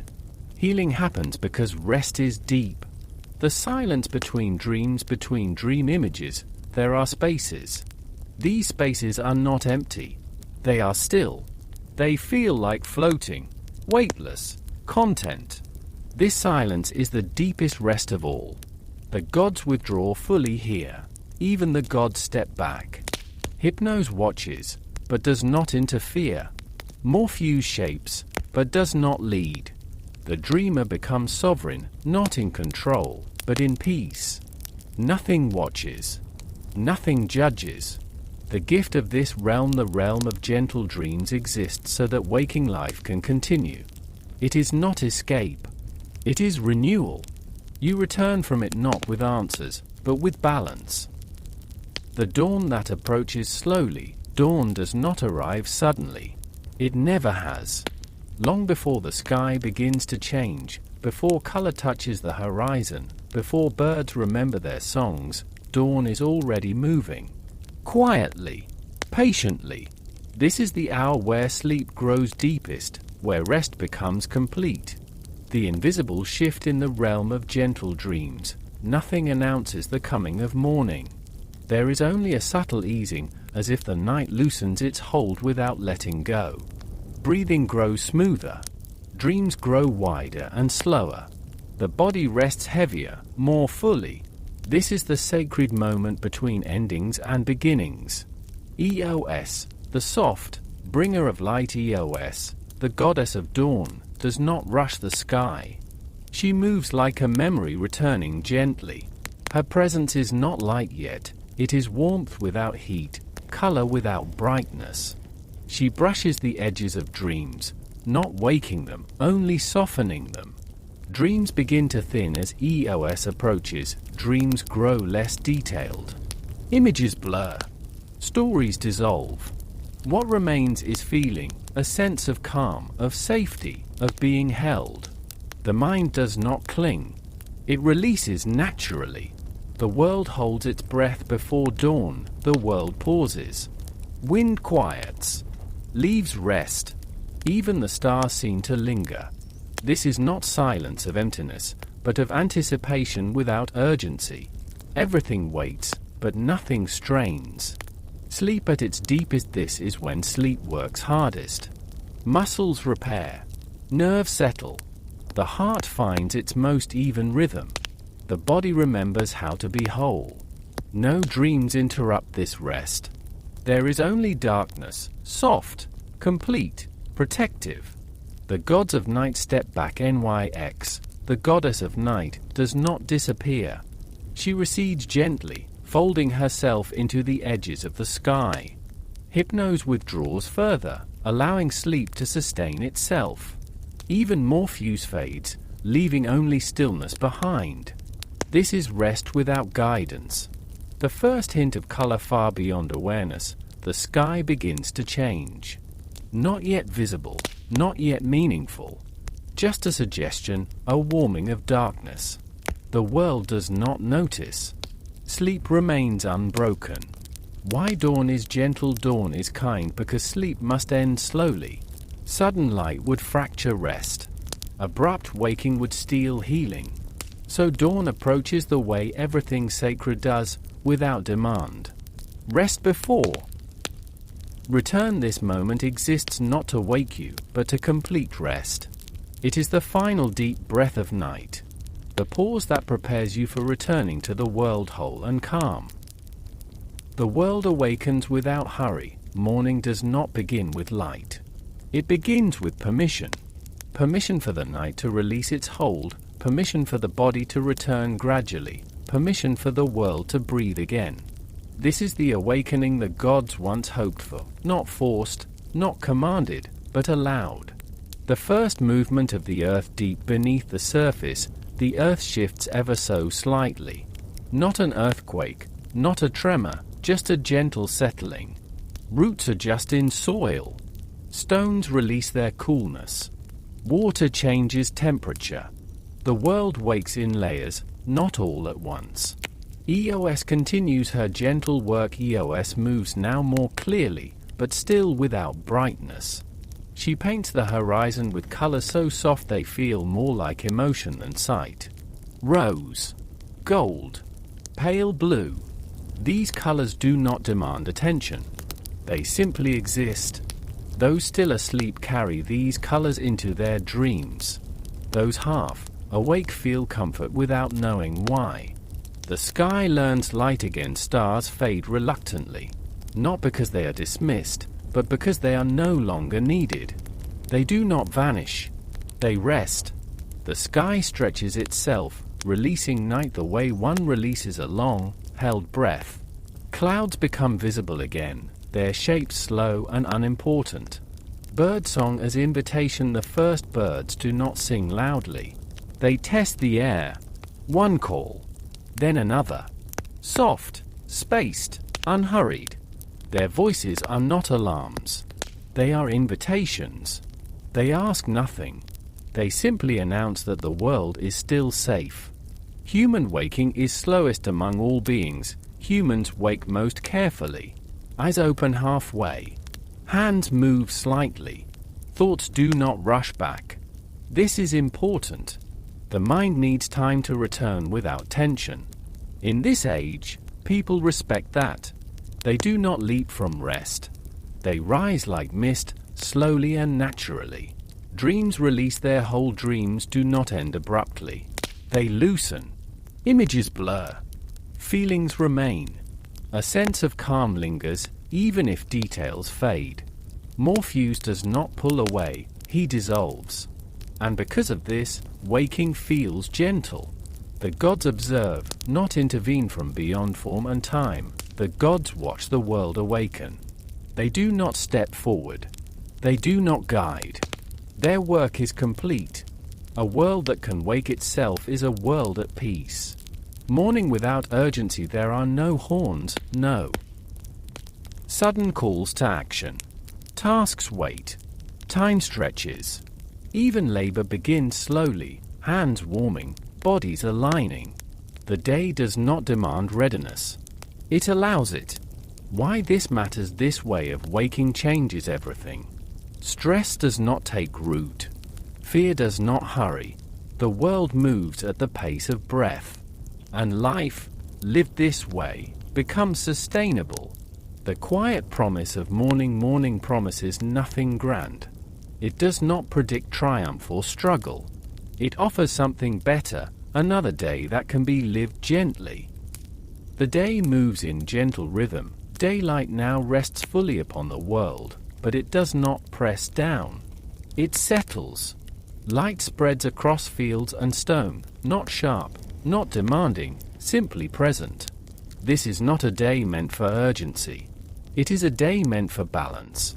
Helios without fire once. Helios drove his chariot fiercely across the sky. Now, he moves quietly. The sun no longer burns with insistence. It warms.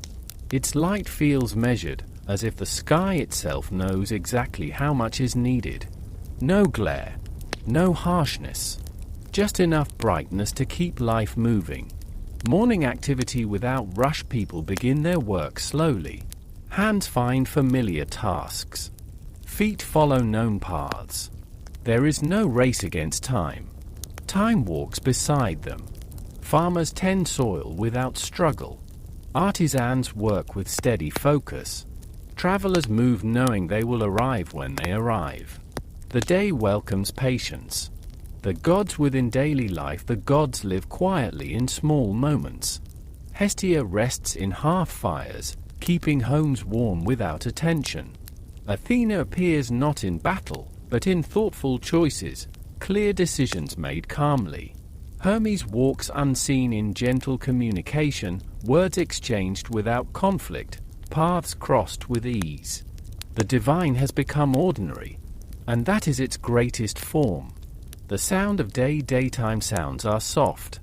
Wind in grass, footsteps on stone, distant voices without urgency. Even laughter does not break the calm. It flows through it. The world feels stable, held together not by force, but by understanding. Midday stillness at midday, activity slows naturally. Shadows shorten. Bodies rest. People pause, not because they must, but because it feels right. This pause is sacred. It prevents exhaustion. It honors balance. The sun remains patient, never demanding productivity. Nature moves with care, animals move thoughtfully. Birds perch more than they fly. Animals rest beneath shade. The land itself seems to breathe, expanding with warmth, relaxing into light. Nothing wastes energy. Everything conserves. Time as a companion in this world, time is not chased. It is accompanied. Hours pass without tension. Moments do not slip away unnoticed. People do not count time. They experience it. And because of this, the day feels full, even without accomplishment. The meaning of gentle. Days, these gentle days, are not empty. They are nourishing. They restore what nights heal. They prepare what evenings will soften. Life does not peak here. It sustains. The day prepares to release even as daylight continues. It already knows it will let go. Nothing clings. The sun will lower when it is time. Shadows will lengthen naturally. The day does not fear its end. The evening that gathers softly, evening does not announce itself. It arrives in small ways, a shadow stretching, a breeze cooling, a sound changing tone. The world does not resist. It welcomes the gathering quiet. The sun begins to lower, Alio slows his passage. Light turns golden, edges soften. Nothing is rushed toward darkness. The sun lingers, as if saying goodbye without sadness. Fields glow briefly, then dim. Stone releases warmth slowly, unwilling to let it go too quickly. Evening work is lighter, tasks become simpler. Tools are set aside. Hands rest. There is no pressure to finish everything. What remains undone can wait. The evening understands patience. The return of home, people move inward. Paths lead back to familiar places. Homes feel warmer in contrast to cooling air. Doors close softly. Voices lower naturally. Hestia's presence grows stronger, not as fire, but as comfort. The sky changes color. The sky shifts gently, blue to amber, amber to rose, rose to deepening indigo. Clouds become silhouettes, their shapes less important. Stars do not rush to appear. They wait. Birds and evening sound, birdsong thins. One call answers another, then fades. Insects begin their steady hum, not loud, but constant. This sound does not distract. It settles the mind. The gods return to quiet as evening gathers, the gods withdraw further. Athena's clarity rests. Hermes' movement slows. Only Nyx stirs gently at the edge of the sky, preparing night without urgency. Even the divine rests. The meaning of evening is not an ending. It is a softening. A time to release effort, to gather what the day has offered, and to let go of what it did not. There is no judgment here, only acceptance. The world prepares for night, fires are lit. Meals are simple. Movements are minimal. Eyes grow heavier. The world leans inward, folding itself into shadow. The promise carried forward evening promises nothing dramatic. It promises rest, and in that promise, sleep begins long before night arrives. The return of night and eternal rest, night falls slowly, without announcement, like a velvet curtain drawn across the world.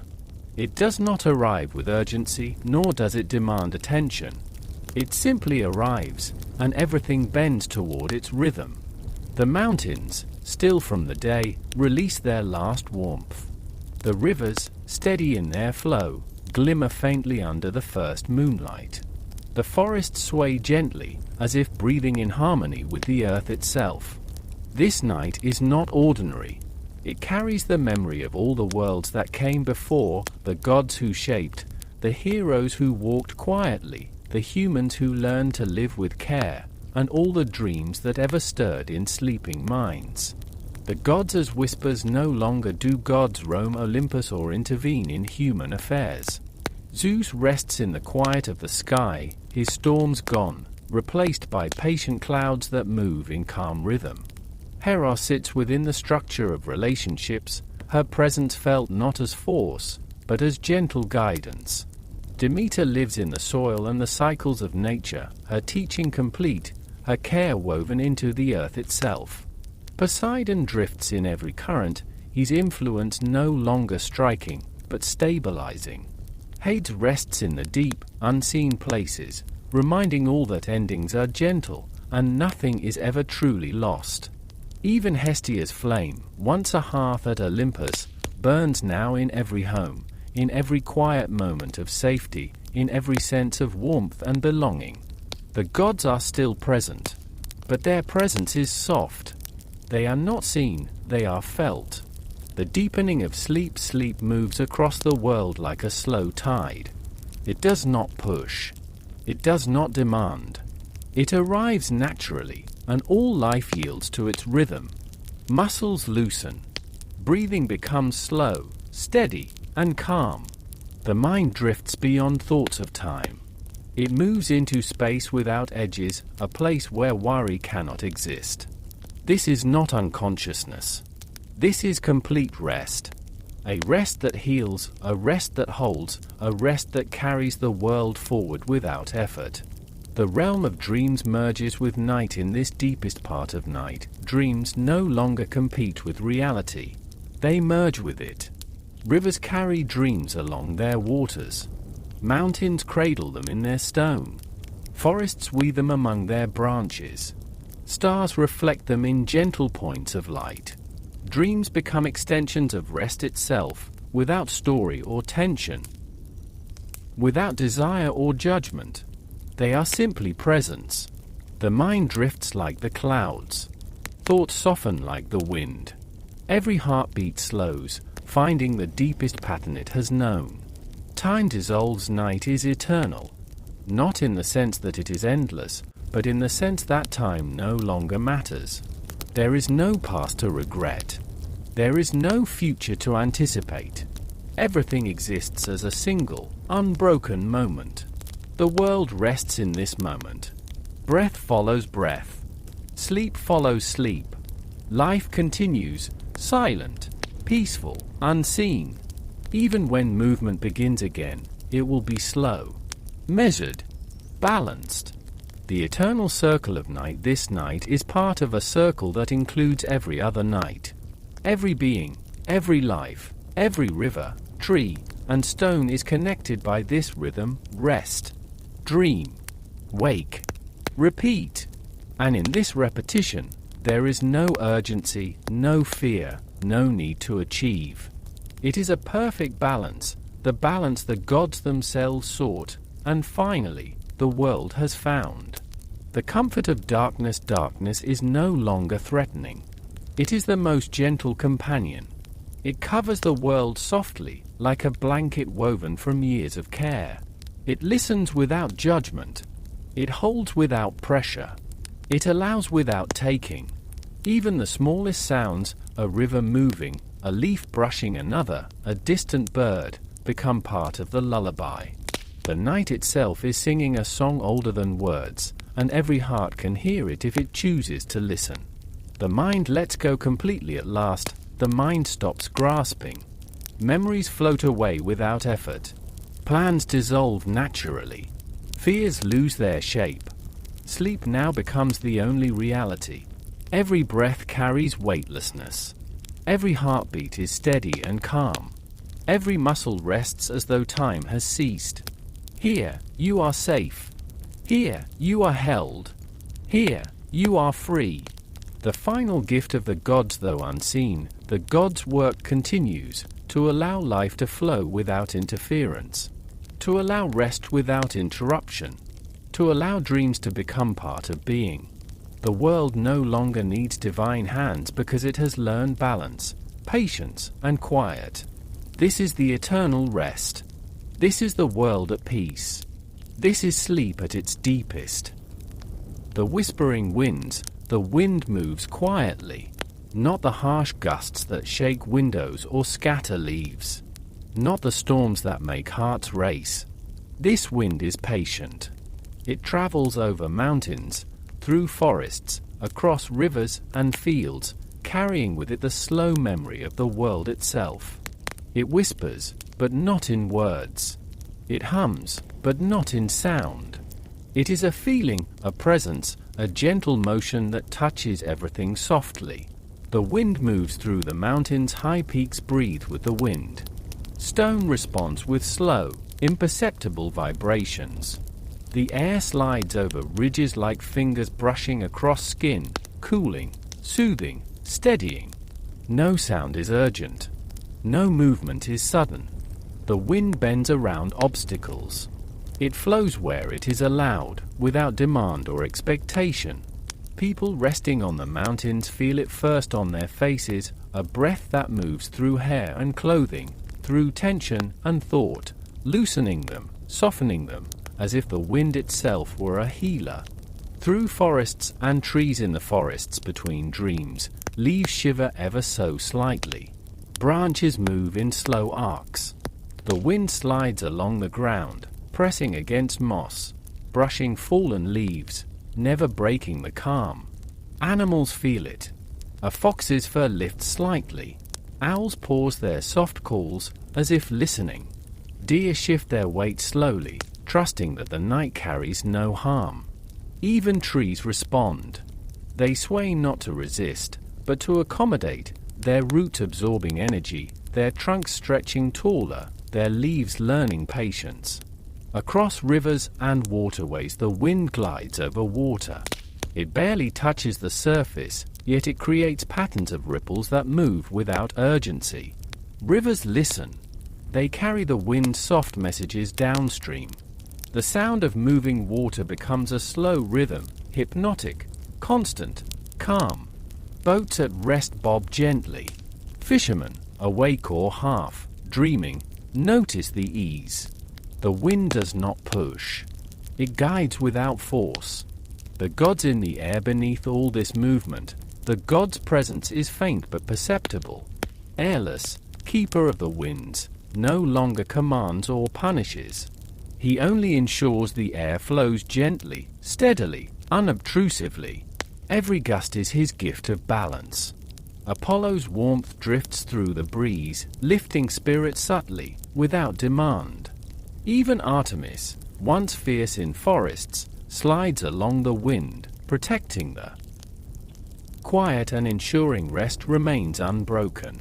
The whispering of time wind carries memory. It remembers what has passed, days of harvest, quiet nights, rivers flowing, mountains sleeping. It reminds the world that nothing is lost. All experiences become part of the soft fabric of existence. Through the wind, humans, animals, and even inanimate things feel connection. They are part of the larger flow, not hurried, not pressured, not alone. The rhythm of breathing with the wind as you rest. Notice the wind inside yourself. Inhale slowly, like it brushes across your lungs. Exhale slowly, like it drifts outward, carrying tension away. With each breath, you merge with the rhythm of the world, mountains still, rivers flowing, forests breathing, wind passing, softly, endlessly. You do not need to act. You do not need to hold. You do not need to resist. The wind moves, and you move with it. The night becomes full again as wind moves over valleys and plains, night grows complete. Shadows stretch longer. Moonlight drifts over fields. Every surface responds to the movement, whether leaf, stone, or human skin. Sleep deepens. Dreams drift along invisible currents. Even if the mind stirs, the wind's gentle motion soothes every thought. The eternal gift of the wind teaches something important. Movement does not need force. Presence is more important than action. Life flows best when not resisted. Every night, every breath, every calm gust reminds us we are part of something larger. We are carried. We are held. We are free. The ocean of silence, the ocean is vast. It does not rush. It does not shout. It exists with quiet certainty, stretching beyond sight, holding everything within its depth. This is Poseidon's domain, but he no longer commands storms or tempests. Instead, he allows the water to rest. Every wave moves softly, every current flows with patient rhythm, as though the ocean itself remembers every story it has ever carried. The surface of stillness. The first thing noticed is the surface. It is not flat, but it is calm. Gentle undulations ripple across it, reflecting moonlight in soft, silver lines. No wave rises sharply. No foam crashes violently. Everything moves deliberately. The sound is hypnotic, a low, constant lap against unseen shores, a rhythm that mirrors the heartbeat of the earth, a lullaby older than mountains. Those who sit at the water's edge feel it first in their chest, a slow easing of tension, a weight release, a sense that the world is holding you as much as you hold it. The depths hold memory below the surface, the ocean is deeper still. Currents carry warmth and coolness simultaneously. Each layer moves without urgency. Each wave above corresponds with flow below. These waters remember.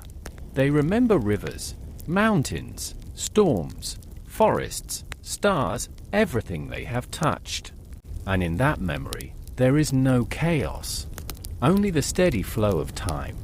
Nothing is lost, nothing is sudden. All is absorbed into the great calm of Poseidon's deep domain.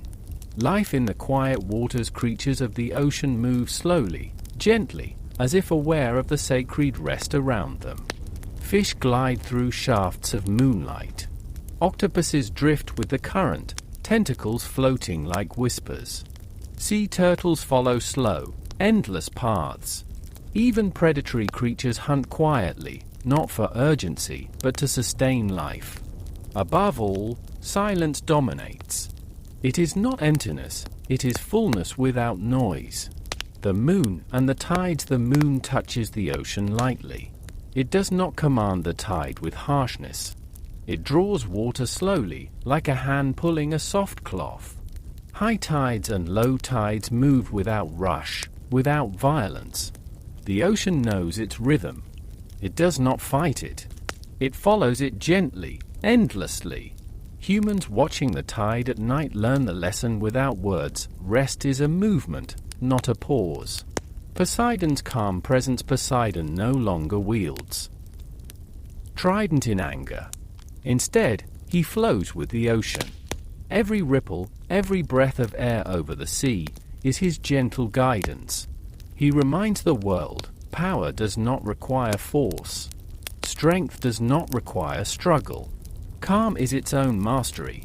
Waves as lullabies. Listen closely. Every wave is a note in a song older than time.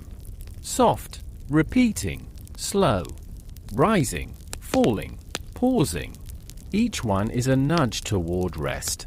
The mind unwinds. Muscles release. Thoughts dissolve. Breathing matches the rhythm of the ocean, slow, steady, infinite. Dreams flow into water. Dreams drift down like leaves on the surface. They are carried gently into the depths. They swirl with currents, merge with other dreams, and dissolve into calm. Nothing is lost. Nothing is forced. Everything that is awake, asleep, or dreaming exists in the embrace of the ocean.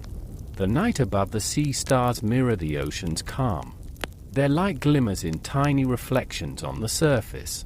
Constellations are steady, unhurried, like guides for wandering tides. The sky itself seems heavier, as though it too rests with the water. Night and ocean merge seamlessly. Air, water, and light flow together in a gentle, endless rhythm. The eternal gift of the ocean teaches something profound. Life flows without force. Rest is active. Strength exists in patience. Healing comes through presence, not action.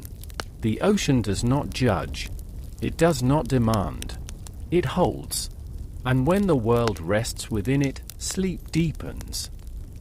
The night creature's song, night stretches across the world, soft and unbroken. Its darkness is not empty. It is filled with life, small, quiet, deliberate life. The creatures of night move carefully, with purpose, but without urgency. Owls glide silently through the forests, their wings almost soundless, their eyes reflecting starlight. Foxes move along soft paths, feet barely touching the ground, pausing for a sniff of the air, then moving again with fluid grace. Even the tiniest insects, fireflies blinking slowly, crickets chirping in subtle rhythm, moths brushing past leaves, add to the music of night. This is not chaotic. It is a symphony of stillness and rhythm, each creature contributing to the world's slow, steady heartbeat. The forest listens. Trees do not sleep fully. They sway slightly, absorbing the vibrations of movement. Leaves brush one another, making faint whispers, soft echoes of the creatures below.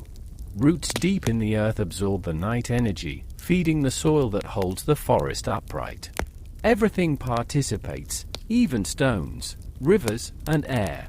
The forest is alive, but it is alive with restful energy, not chaos.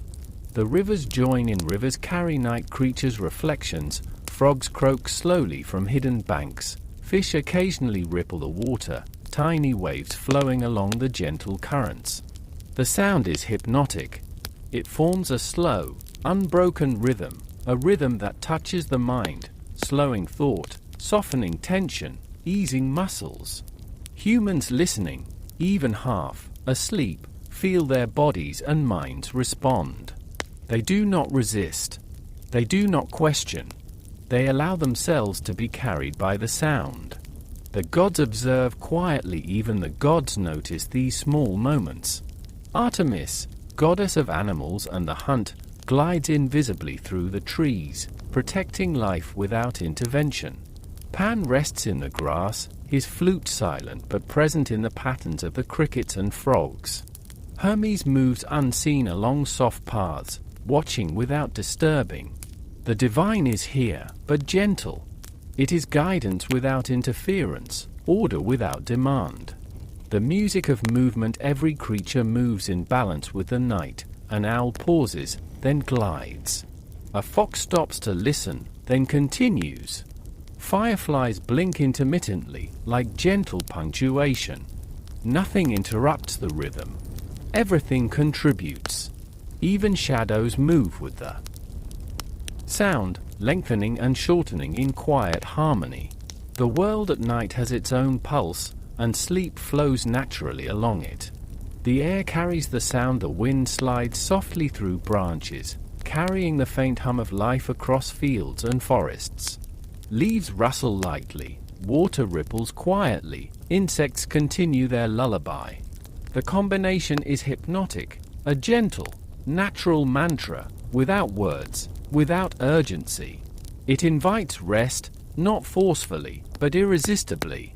Humans become part of the song. Those resting nearby begin to synchronize. Breathing matches the slow rhythm of the crickets.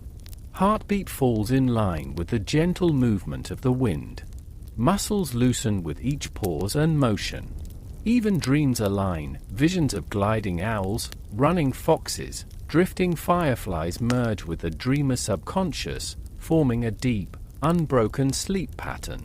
The lesson of the night creatures. The creatures teach something simple but profound: life continues without haste.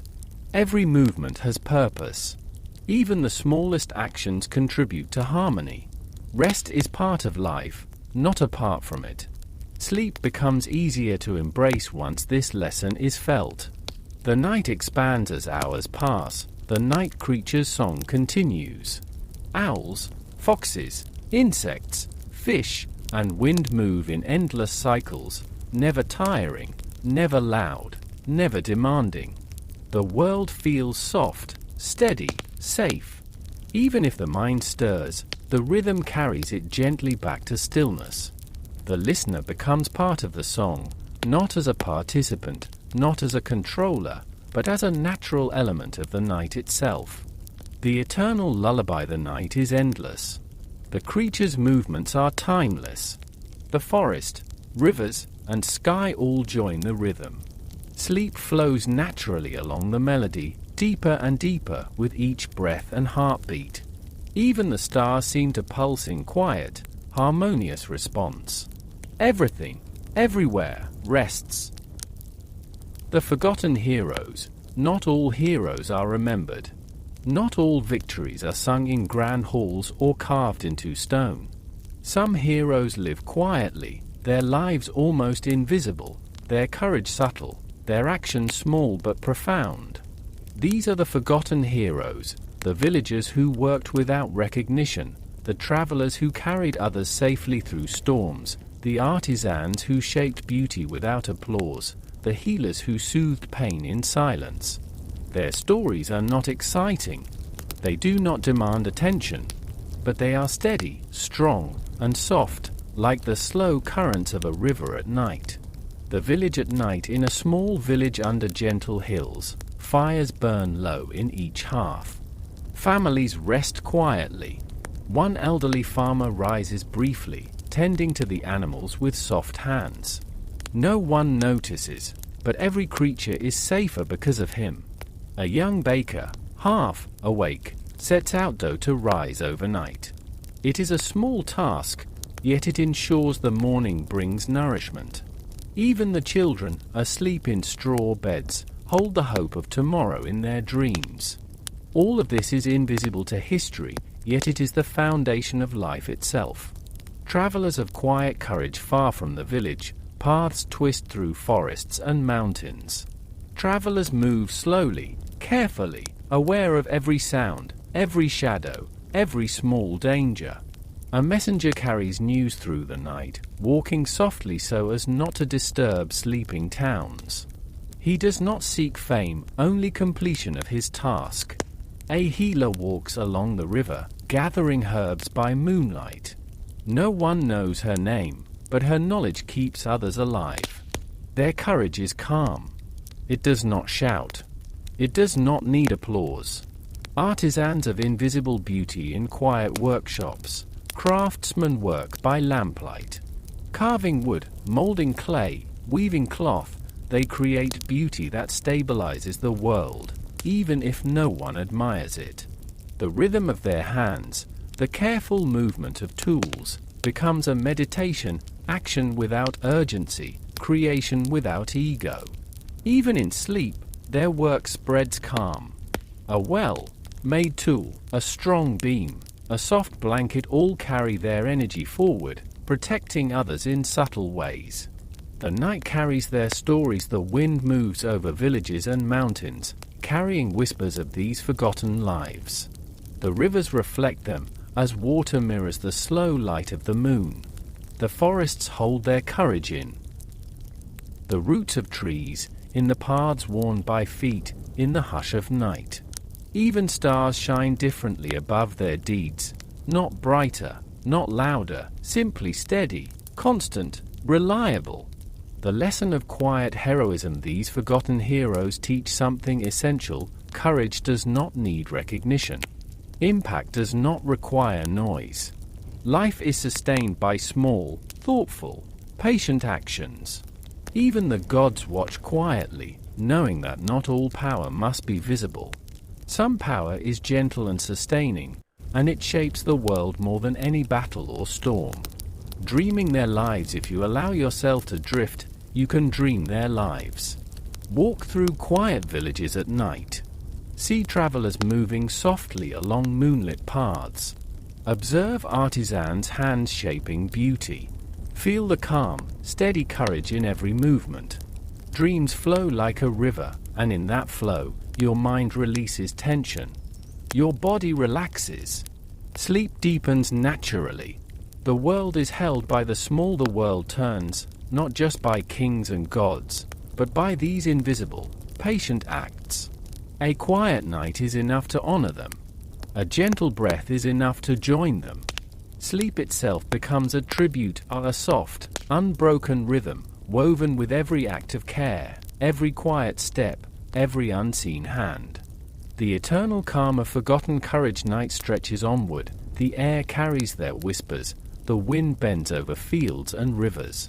The creatures of night join the rhythm, owls glide silently, crickets hum in soft chorus, leaves move in gentle response. Even the stars above pulse with this calm energy. All forgotten heroes are remembered here, not by fame, but by the life they keep steady, the calm they maintain, the peace they allow. The eternal flame, the flame burns softly, not as fire that consumes or frightens, not as a blaze that demands attention. This is the eternal flame. It exists for comfort, for calm, for presence. It warms the body without heat. It illuminates without glare. It touches the mind without stimulation. Hestia, goddess of the hearth, watches over it. Her presence is not forceful. It is protective, steady, and silent. The eternal flame is everywhere, in hearths, in fireplaces, in glowing embers, and in every space where warmth and peace are needed. The flame in the hearth. In a quiet home at night, fire burns low in a stone hearth. The logs are settled, their heat even, consistent. The glow spreads gently across walls and furniture. Shadows bend, sway, and stretch in rhythm with the flame. Every corner feels held. Every object feels at peace. Even the smallest creatures resting nearby feel the warmth as if it were their own. The flame across the world. The eternal flame is not limited to one hearth. It lives in every home, every settlement, every quiet place. It moves with invisible currents, touching villages, forests, rivers, mountains, and plains. Travelers carry its warmth in their hands and hearts. Artisans feel it in their careful work. Healers feel it in their gentle ministrations. The flame is a reminder, where there is care, there is warmth. Where there is presence, there is safety. Where there is patience, there is peace. The warmth of night deepens around the flame. The air is cool, but the flame spreads comfort. It is not heat that awakens awareness, but warmth that relaxes muscles, softens tension, and calms the nervous system. Breathing slows. Eyes grow heavier. The body settles more fully into the bed, or into the earth, or wherever it rests. Sleep deepens. The flame as a guardian. Hestia's flame is more than warmth. It is protection. It does not fight danger. It does not judge. It simply holds. Those who rest near it feel a sense of being cared for beyond what they can name. Even if the mind stirs, even if small worries arise, the presence of the flame brings immediate grounding. The flame in nature. The eternal flame is not confined to stone or hearth. It glows in the forest, sunlight filtering through trees, reflecting off dew on leaves. It flows along rivers, the shimmer of moonlight. Over water, softly warming the senses. It rests on mountains, the last rays of sun held in stone and air. It exists in the wind, in the air, in every quiet movement of the natural world. Dreams within the flame. Close your eyes and imagine you are surrounded by gentle, dancing light. The warmth wraps around you. Your body is calm, heavy, and relaxed. Your mind is quiet. Every tension, every thought, every worry drifts into the flame, dissolving into its glow. Dreams flow effortlessly, images soft and comforting, like embers that rise slowly into the night. The eternal nature of the flame never demands. It never tires. It never diminishes. It exists purely for calm, for balance, for rest. No matter where you are, no matter what time it is, you can imagine its glow. You can feel its warmth. You can breathe with it. And in that presence, sleep becomes deep, continuous, and healing. The wisdom of Hestia teaches something essential: comfort is strength. Safety is power. Calmness is mastery. Through her flame, you learn the world is held, even if unseen. You are held, even if unaware. Rest is sacred. The flame expands within you now. Imagine the warmth spreading through your body, to your toes, to your legs, to your abdomen, to your chest and arms, to your neck and head. Every muscle relaxes. Every nerve unwinds. Every heartbeat syncs with the gentle rhythm of the eternal flame. You are safe. You are held. You are calm. The stars return. The sky is vast and unending. Darkness stretches without interruption, yet it is not empty. Tiny points of light begin to appear, the first stars, faint and delicate. They do not demand attention. They do not compete for brightness.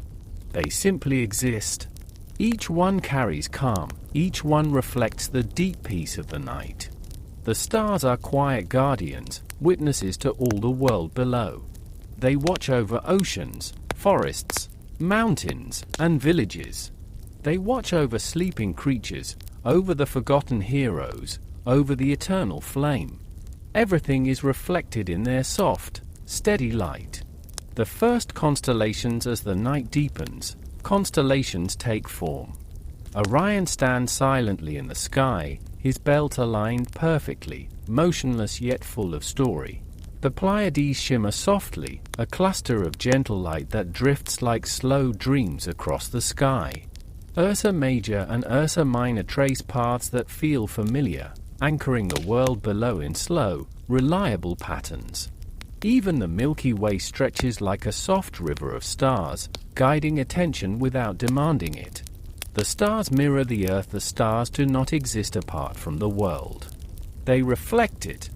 Rivers echo their shimmer. Mountains hold the faint glow in their ridges. Forests absorb the light into leaves, trunks, and soil. Oceans ripple with their reflection, like water cradling dreams. Humans sleeping below are mirrored as well. The calm in their hearts matches the steady glow above. Breathing slows. Muscles relax. Thoughts dissolve into gentle, floating patterns. The gods in the night sky, even the gods dwell quietly among these stars. Athena watches as the constellations form, her wisdom reflected in the silent order above. Apollo's light is faint but steady, blending with moon and stars to create gentle warmth without demand. Hermes moves unseen, guiding the flow of dreams along pathways marked by starlight. Even Hades rests in the dark spaces, ensuring endings are gentle, and every cycle of day and night is calm and safe. The night breathes with the stars, the air itself seems lighter. Wind drifts slowly across fields, rivers, and forests, carrying the reflection of the starlight. Leaves move softly. Water ripples quietly. Animals shift without urgency. All life aligns subtly with the rhythm of the cosmos. Breathing becomes deep and even. Heartbeat follows the slow pulse of the night. The mind drifts effortlessly between awareness and dream. Dreams within the stars. Close your eyes and imagine each star is a point of calm. Each constellation a gentle path. Dreams float upward, carried by invisible starlight, melding with cosmic rhythms. You drift alongside them, weightless, unhurried, safe. The Milky Way becomes a slow river of dreams. Orion watches silently, ensuring the night remains balanced. Every pulse of the stars reaches your mind, softening thoughts, loosening tension, deepening sleep. The infinite calm the sky stretches forever, yet it is intimate. You are held within it. You are reflected in it.